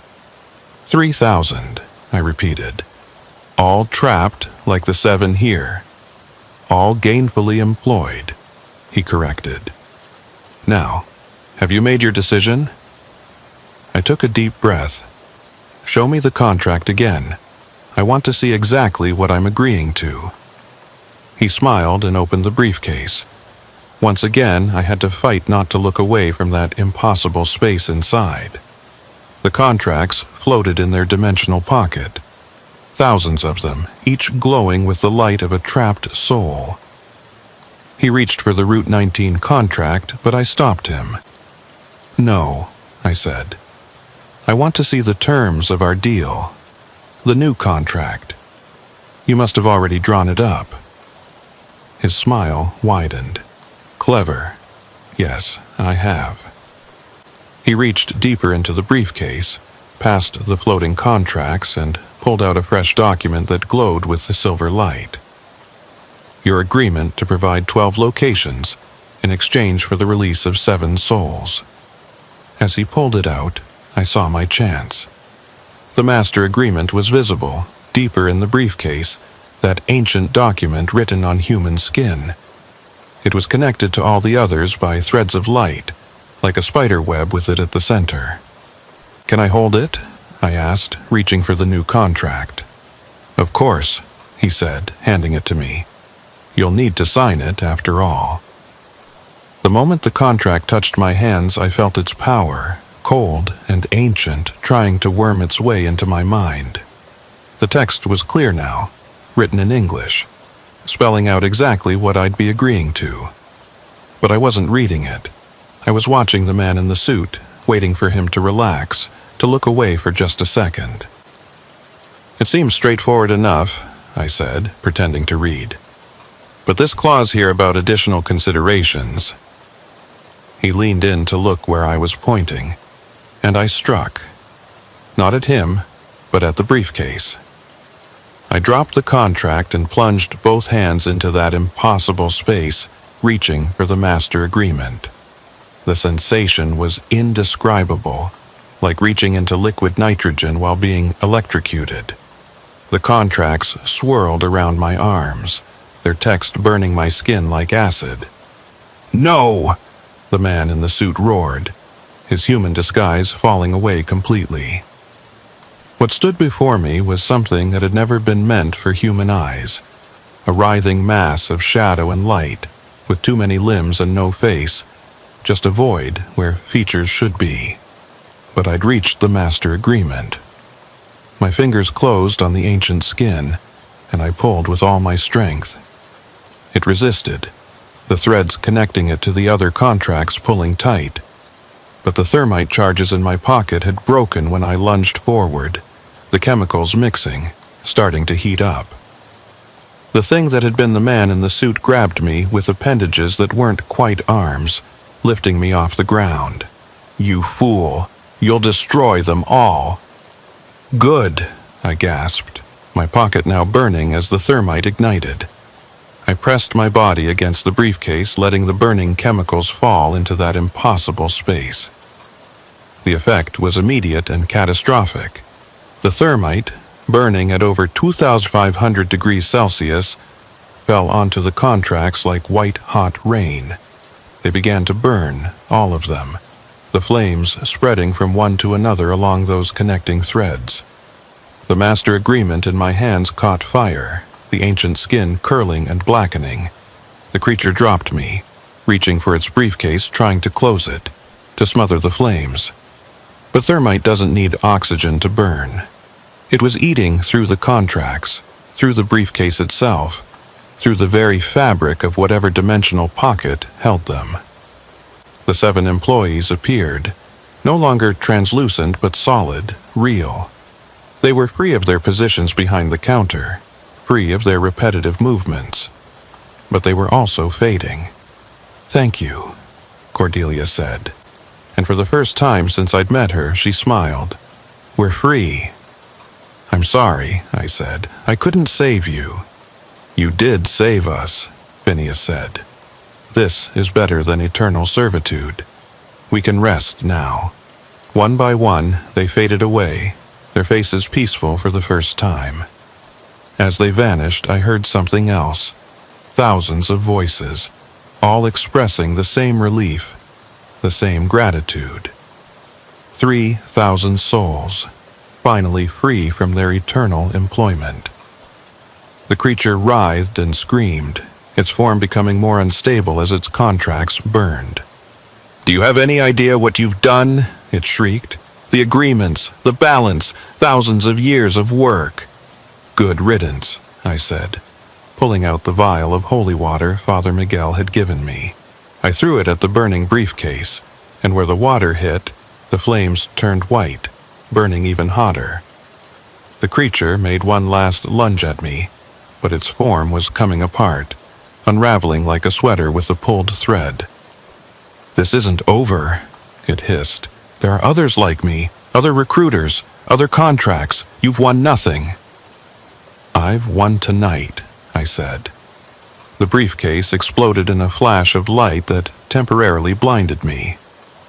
When my vision cleared, the creature was gone. Where the briefcase had been, there was only a pile of ash and the lingering smell of burned leather and something else. Sulfur, maybe, or ozone. The rest area began to change. The lights flickered and went out. The perfect, too clean surfaces began to show their true age, dust and grime appearing like time was catching up all at once. The building groaned and settled, 3 years of deferred decay hitting it all at once. I ran for my truck as the building began to collapse behind me. Windows shattered, walls cracked, and the roof caved in with a sound like thunder. By the time I reached the highway, the entire rest area was collapsing in on itself, like it had only been held together by the creature's will. I drove for miles before pulling over, my hands shaking too badly to continue. I called Father Miguel. "It's done," I said. "The master agreement is destroyed. 3,000 souls are free. And the recruiter, gone, but he said there were others." "There always are," Father Miguel said sadly. "But you've struck a major blow against them. 3,000 souls is no small number. You should be proud." Proud. I didn't feel proud. I felt exhausted, drained, like I'd aged 10 years in one night. But I also felt something else. Purpose. The creature had been right about one thing. There were others out there. Other recruiters making their deals at rest stops and truck stops across the country. Other desperate workers signing contracts they didn't fully understand. I couldn't stop them all, but maybe I could stop some of them. The weeks that followed the destruction of the rest area were strange ones. I tried to return to my normal life, hauling loads across the country, sleeping in my cab at truck stops, eating bad diner food, and pretending that everything was normal. But nothing was normal anymore. I could feel them, the other recruiters the creature had mentioned. They were out there, at rest stops and truck stops across the country, making their deals, trapping souls in eternal servitude. I started keeping a journal, documenting every strange occurrence I encountered or heard about. Truckers talk, especially late at night when the coffee's strong and the roads are empty. Stories that used to seem like urban legends or tall tales now took on new meaning. The driver who swore he saw his dead partner still working at a way station in Montana. The cleaning crew at a rest stop in Arizona who only appeared at 3 a.m. and never spoke to anyone. The gas station in Nebraska where the night shift employees never changed, never aged, had been the same people for 20 years according to locals. It was 3 weeks after the Route 19 incident when I got the call that changed everything. I was hauling agricultural equipment from Iowa to California, stopped for the night at a truck stop in Nevada when my phone rang. Unknown number, but something made me answer it. Lysander? The voice was familiar but weak, like someone calling from very far away. Who is this? Phineas, from the rest area. I know you thought we were gone, but we're not exactly. I sat up in my bunk, suddenly wide awake. That's impossible. You faded away. You were freed. We were freed from our contracts, Phineas said. But we're still dead. And the dead, we don't just disappear. We go somewhere else. And Lysander, this place where we are now, it's full of others like us. Thousands of them. All trapped by similar contracts, all waiting for someone to free them. Where are you? I don't know how to explain it. It's like a waiting room between life and whatever comes next. We're stuck here because our deaths weren't natural. We can't move on until all the recruiters are stopped, until all the contracts are destroyed. All of them. That's impossible. The creature said there were others, probably dozens, maybe hundreds. 43, Phineas said. There are 43 recruiters operating in North America. Each one has a master agreement. Destroy all 43 and every soul they've trapped will be freed. How do you know this? Because we can see them from here. See their connections, their networks. Cordelia's been mapping them. She says to tell you she's sorry for what's about to happen. What's about to... The line went dead. I tried calling back, but the number was dead. I was about to dismiss it as a hallucination brought on by too much coffee and too little sleep when there was a knock on my cab door. I looked out and saw a woman standing there. She was young, maybe mid-20s, wearing jeans and a trucker's jacket. Pretty in a girl next door way with dark hair pulled back in a ponytail. She looked lost, maybe scared. "I'm sorry to bother you," she said when I rolled down the window. "My truck broke down about a mile back. My phone's dead, and I was wondering if I could use yours to call for help." Every instinct I'd developed over the past week screamed danger. It was too convenient, too perfect. A young woman alone at night, approaching a solo trucker for help. It was either a setup for a robbery or something worse. "There's a phone inside the truck stop," I said, pointing to the building. "They'll let you use it." "They're closed," she said. "Some kind of electrical problem. Please, I just need to make one call." I looked closer at her. There was something off about her appearance. Her clothes were too clean for someone who'd walked a mile along a dusty highway. Her boots didn't have a speck of dirt on them. And her eyes were older than her face, just like the recruiters had been. "You're one of them," I said. "A recruiter." Her pleasant expression didn't change, but something shifted in the air around her. The temperature dropped 10 degrees in seconds. "You're the one who destroyed Marcus's collection," she said, her voice still pleasant but carrying an undertone of something ancient and hostile. 3,000 contracts, centuries of work, gone in an instant. "Do you have any idea what you've cost us?"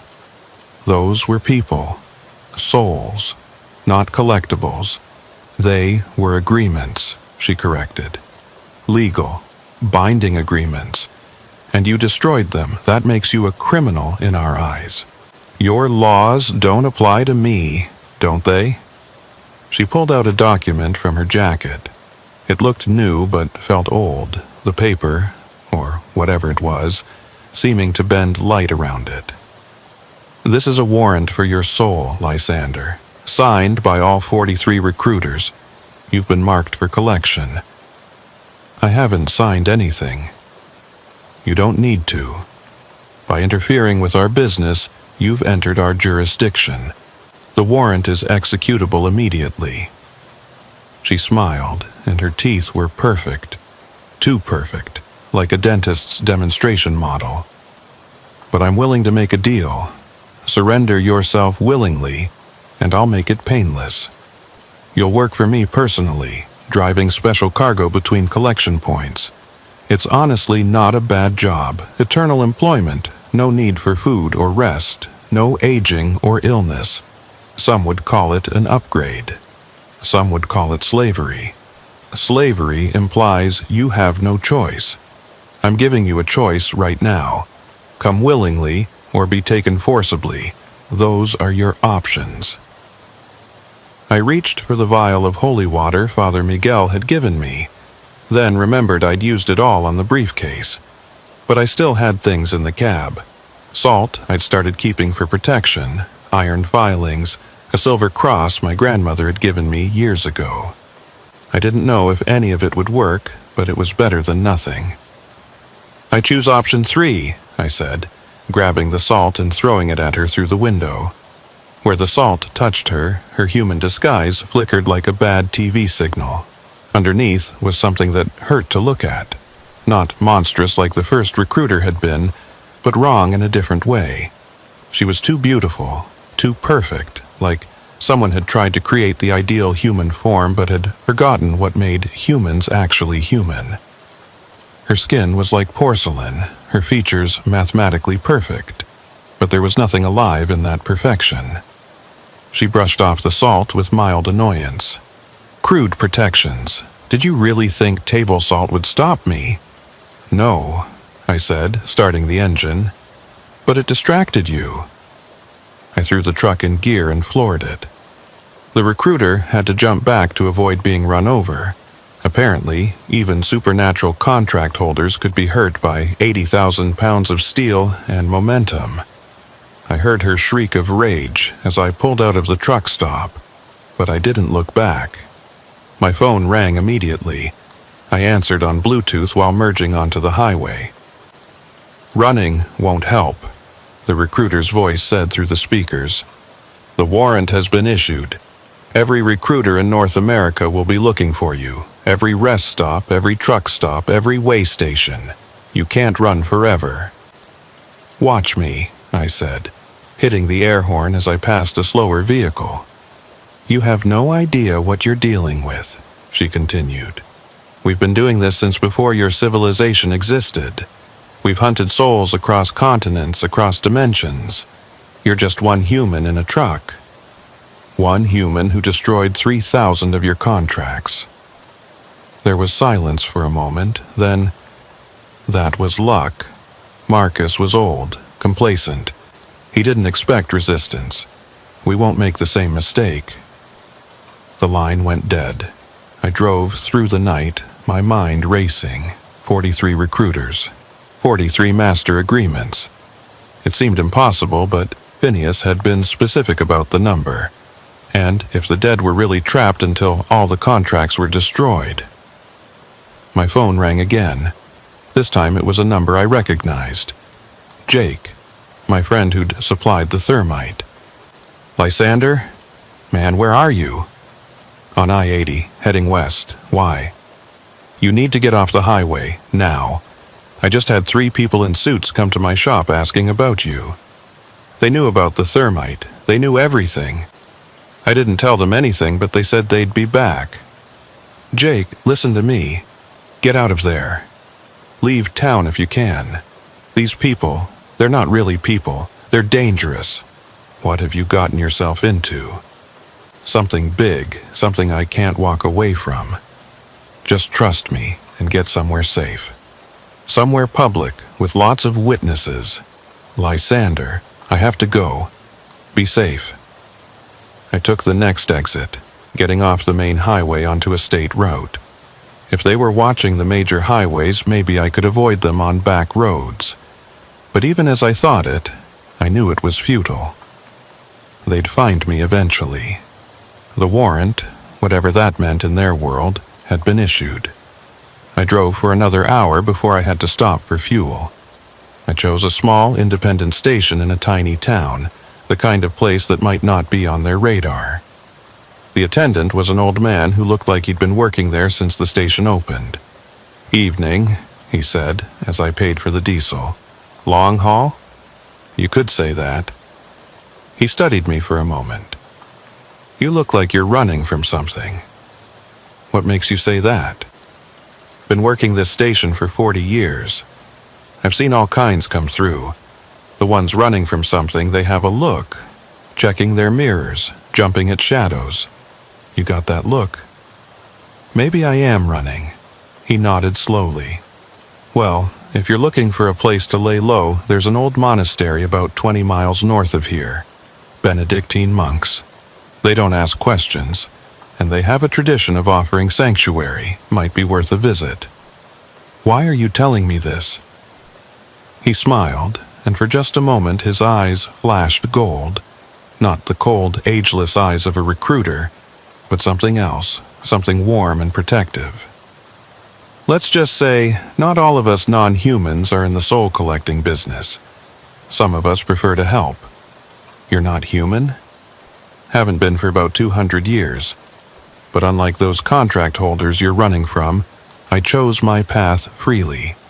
No deals, no contracts, just a choice to stick around and help when I can. The name's Phineas, by the way. Different Phineas than the one you knew, but we share a connection. How did you—" "Word travels fast in certain circles. What you did at Route 19 has a lot of beings talking. Some angry, some impressed, some hopeful. You've started something, Lysander. Something that can't be stopped now. I'm just one man. So was David when he faced Goliath. So was every hero who ever stood against the darkness. One person is all it takes to light a spark, and sparks have a way of becoming fires." He handed me a map with the monastery marked on it. "Go there. Ask for Brother Francis. Tell him Phineas the gatekeeper sent you. He'll understand." "Gatekeeper?" "We all have our roles to play.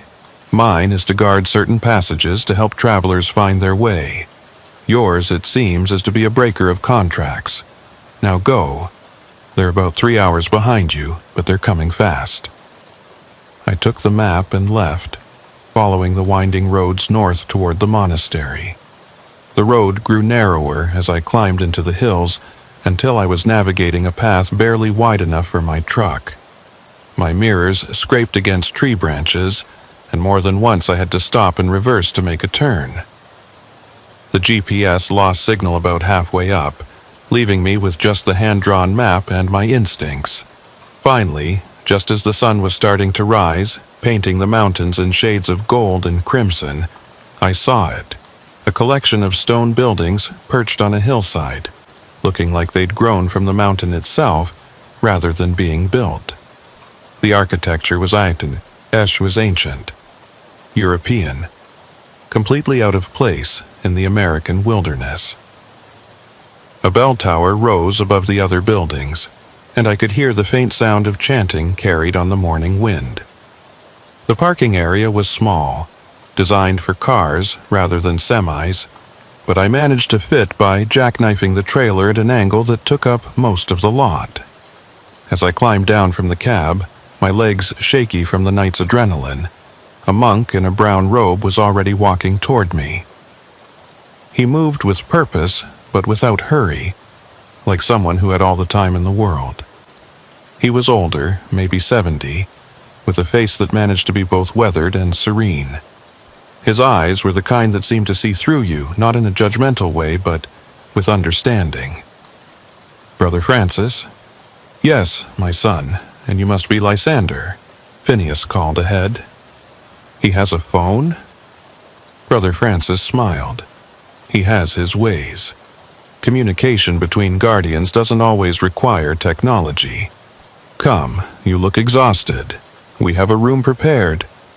"I can't stay long. They're hunting me." "They cannot enter here," Brother Francis said firmly. "This is consecrated ground, blessed daily for over 300 years. The recruiters, as you call them, have no power here. You know about them? The church has known about them for millennia, he said, leading me through an arched doorway into a courtyard filled with medicinal herbs and vegetables. The smell of rosemary and thyme was almost overwhelming after the diesel fumes I'd been breathing. We've been fighting them in our own way, offering sanctuary to those who flee their contracts, performing exorcisms on those partially transformed. It's a quiet war, but a constant one. He led me through stone corridors that felt impossibly old, past rooms where monks were copying texts by hand, past a chapel where others knelt in prayer. The whole place felt like it existed outside of time, a pocket of the medieval world preserved in modern America. The room he showed me to was simple: a bed, a desk, a cross on the wall, and a narrow window that looked out over the valley below. But it was clean, quiet, and most importantly, safe. "Rest," Brother Francis said. "You're safe here, and when you wake, we need to talk about the 43. You know about that too? We know more than you might think. We have archives dating back to the founding of this monastery, records of every recruiter, every master agreement, their locations, their habits, their weaknesses. We've been waiting for someone like you, someone with the will and the ability to actually fight them. I'm just a trucker. Moses was just a shepherd. Paul was just a tent maker. Joan of Arc was just a farm girl. God often chooses ordinary people for extraordinary tasks. I'm not religious. You don't have to be. The recruiters aren't demons in the biblical sense, and this isn't a holy war. It's simply a battle between those who would enslave and those who would free. The divine, however you understand it, is always on the side of freedom. Rest now. Tomorrow, we plan." I lay down on the simple bed, exhaustion overwhelming me. But sleep wouldn't come immediately. My mind raced with everything that had happened, everything I'd learned. 43 recruiters, thousands, maybe tens of thousands of trapped souls. And somehow, I'd become the focal point of a war I didn't fully understand. Through the narrow window, I could see the sun climbing higher, illuminating the valley below. Somewhere down there, normal people were living normal lives, completely unaware of the supernatural economy of souls operating in the shadows of their world. Truckers were delivering goods, families were traveling to vacation spots, workers were commuting to jobs, all of them potential victims for recruiters looking to expand their collections. Just as I was finally drifting off, I heard something, a whisper maybe, or a thought that wasn't quite my own. 7 down, 36 to go. It was Cordelia's voice, coming from somewhere beyond the veil between life and death. The employees of Route 19 were still with me, still fighting in their own way. I wasn't alone in this war. I slept for 16 hours straight, the deepest sleep I'd had in weeks. No dreams, no nightmares, just blessed unconsciousness. When I finally woke, it was to the sound of bells, the monastery calling its residents to evening prayer. The sun was setting, painting my small room in shades of orange and purple. There was a tray of food on the desk: bread, cheese, apple slices, and a pitcher of water. Simple fare, but it tasted better than any truck stop meal I'd ever had. As I ate, I noticed a note beside the tray: "When you're ready, come to the library. 3rd door on the left after the chapel. Brother Francis." The library, when I found it, took my breath away. It was a vast stone room with a vaulted ceiling, filled with books that looked older than America itself. But what surprised me more were the modern additions: computers, printers, LED lights carefully positioned to not damage the ancient texts. And it wasn't just monks in the room. Several other people in civilian clothes were gathered around a large table covered in maps and documents. They all looked up when I entered. "Ah, Lysander, Brother Francis said. "Let me introduce you to our allies." The first was a woman in her 40s, professionally dressed with the bearing of someone used to authority.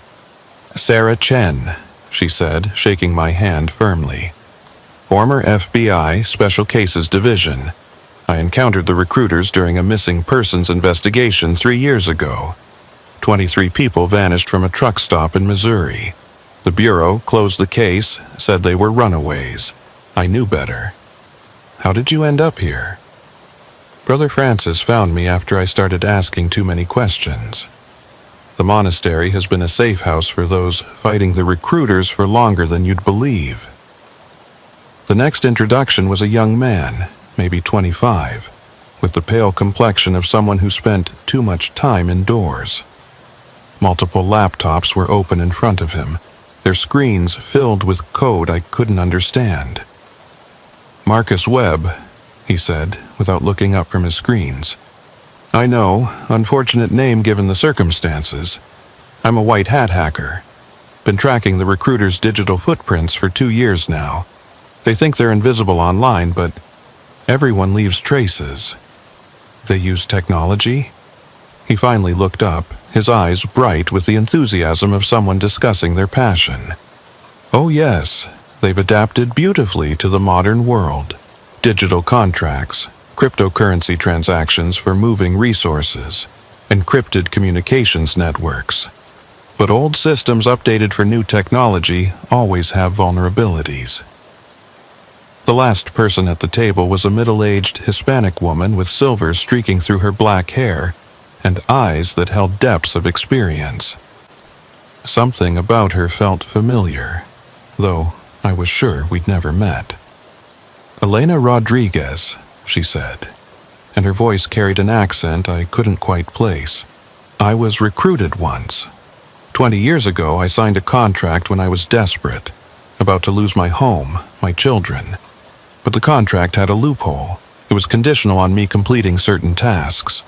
When I refused to collect other souls, the contract voided itself." "That's possible? To break a contract?" "Under very specific circumstances," she said.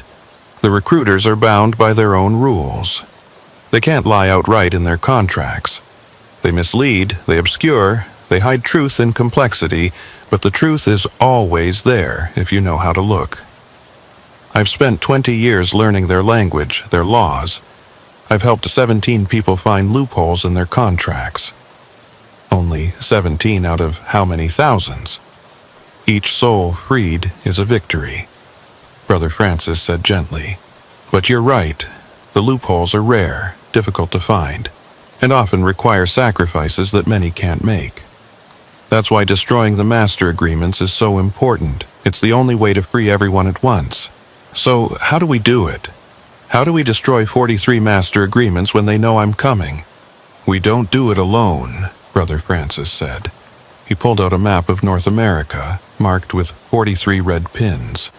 Each pin had a small label with a name and number. Each pin represents a recruiter's primary location and the approximate number of contracts they hold. We have allies near each location, people like Phineas the Gatekeeper, beings who oppose the recruiters for their own reasons. Some are former contractors who found loopholes. Some are entities who see the recruiters as competition. Some are just good souls who want to help. It's still impossible, even with allies, 43 locations, which is where I come in, Marcus said, spinning one of his laptops around to show me the screen. It displayed what looked like a network map with nodes connected by glowing lines. This is the recruiter's communication network. They think it's secure, but I've found a way in. Not deeply. I can't read their messages or anything, but I can disrupt it. Think of it as a DDoS attack on their supernatural internet. How long can you disrupt it? Maybe 6 hours, if we're lucky. The virus I've designed will flood their network with junk data, false contracts, phantom soul signatures. They'll be blind, unable to coordinate or call for help.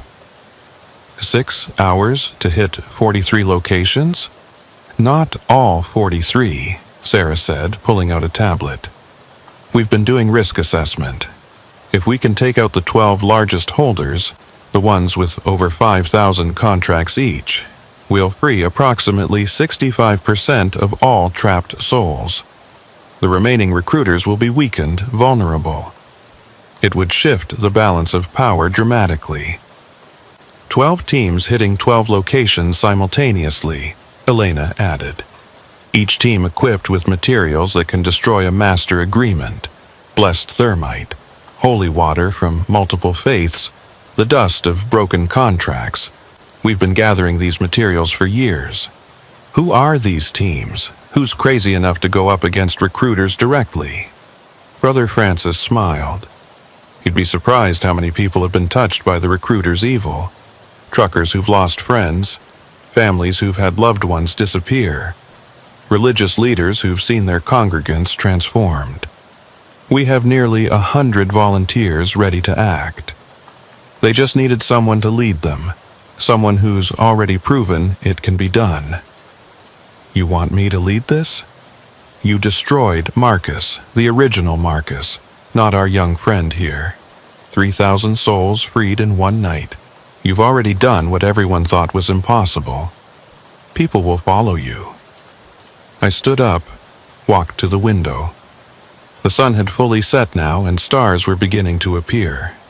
Somewhere out there, at rest stops and truck stops across the country, recruiters were making their deals, trapping more souls.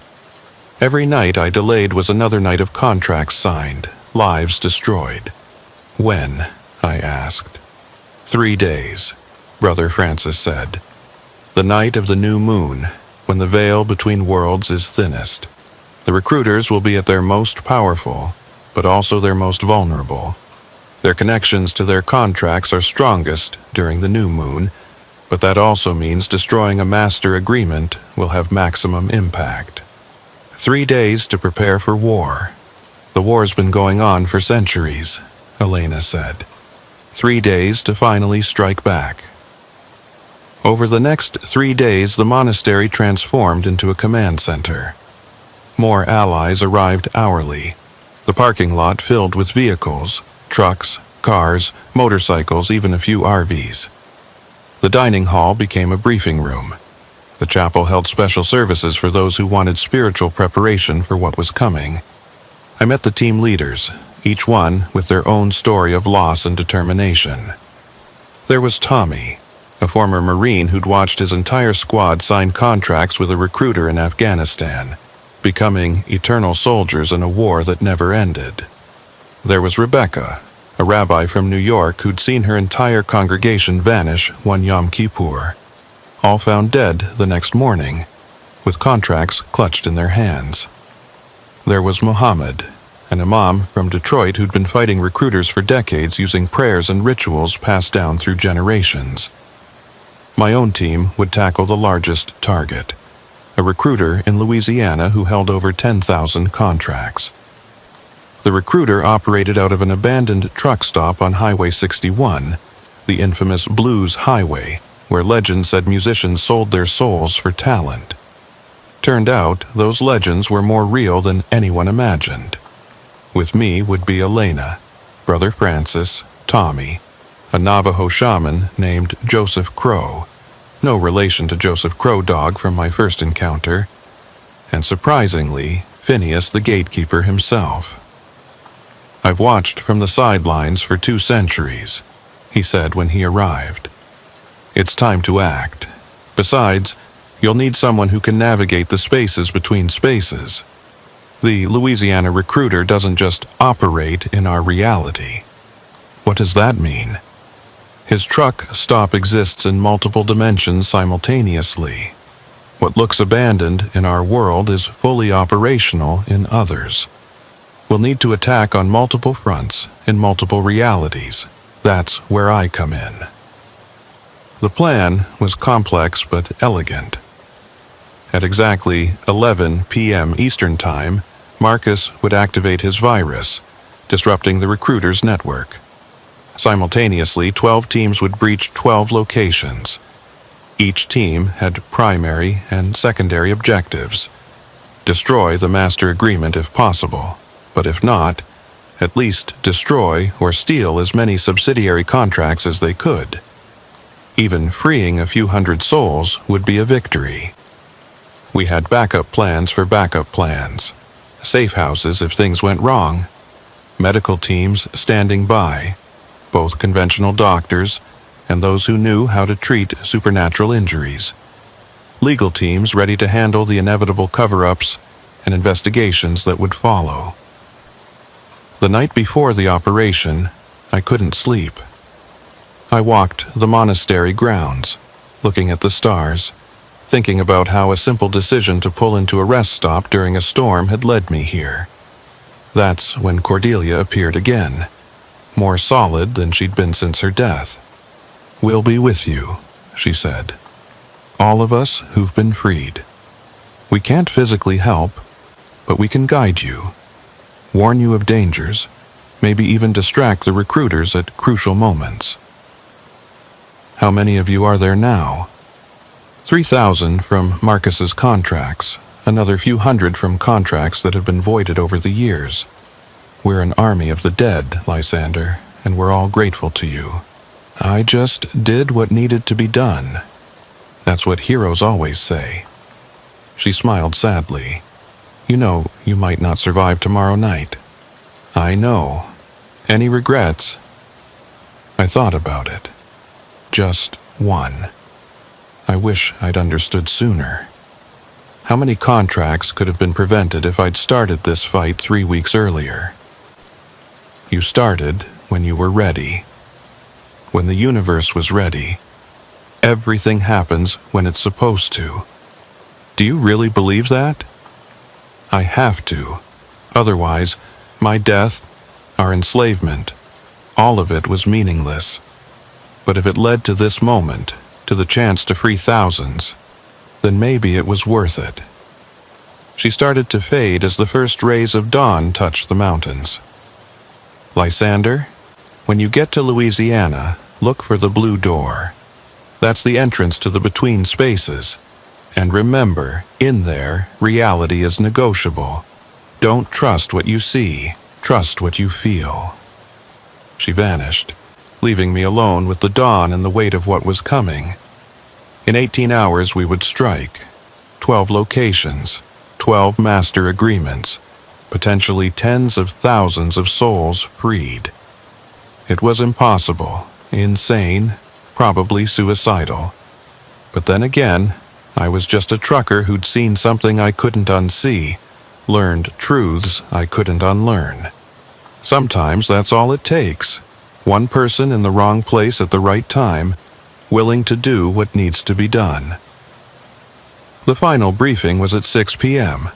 All team leaders gathered in the chapel, our faces lit by candlelight that made us look like conspirators from another century. Which, in a way, we were. Brother Francis led us in a prayer, not to any specific deity, but to the concept of freedom itself, to the idea that no soul should be enslaved, that everyone deserves the chance to rest in peace. "Remember," he said after the prayer, "the recruiters will try to make deals even as they're dying. They'll offer you anything, wealth, power, the resurrection of loved ones. Don't listen, don't engage. Destroy the master agreements and get out." Sarah Chen stood up next. "Local law enforcement has been notified through back channels to stay clear of our target areas. We have about a 2-hour window before federal agencies start responding. Use it wisely." Marcus was last. The virus deploys at exactly 11 p.m. Eastern.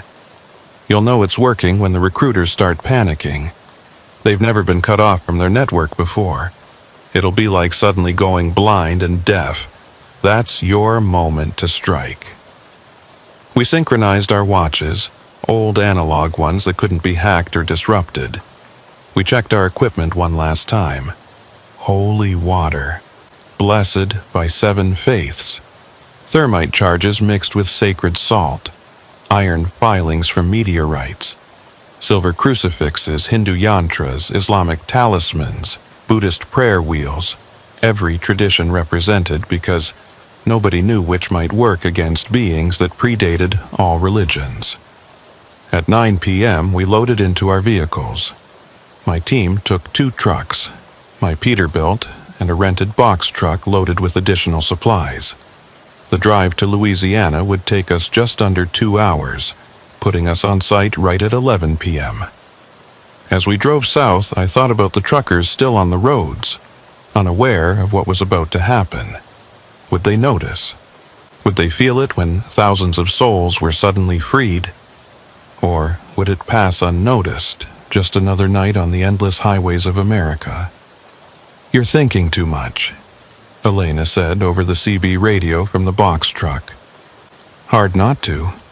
Save your energy for the fight. You'll need it." She was right.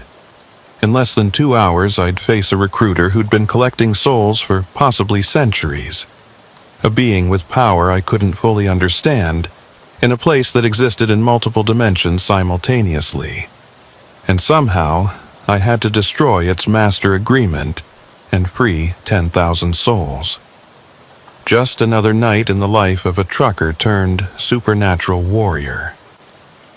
The abandoned truck stop came into view at 10:47 p.m. It looked exactly as you'd expect. Broken windows, graffiti-covered walls, parking lot overgrown with weeds. A few rusted cars sat at odd angles, long since stripped of anything valuable. The main building's roof had partially collapsed, and the gas pump canopy had fallen and lay twisted on the ground. But Phineas saw something different. "It's beautiful in the other dimensions," he said softly, gleaming chrome and neon, like a truck stop from the 1950s that never aged. "That's where the recruiter really operates. How do we get there?" "The blue door, just like Cordelia said." We parked our trucks strategically, blocking the main exits in case we needed to make a quick escape. As we unloaded our equipment, I noticed movement in the shadows. The dead were gathering. I couldn't see them clearly, but I could feel them. Hundreds of souls drawn to this place where so many contracts had been signed. Brother Francis checked his watch.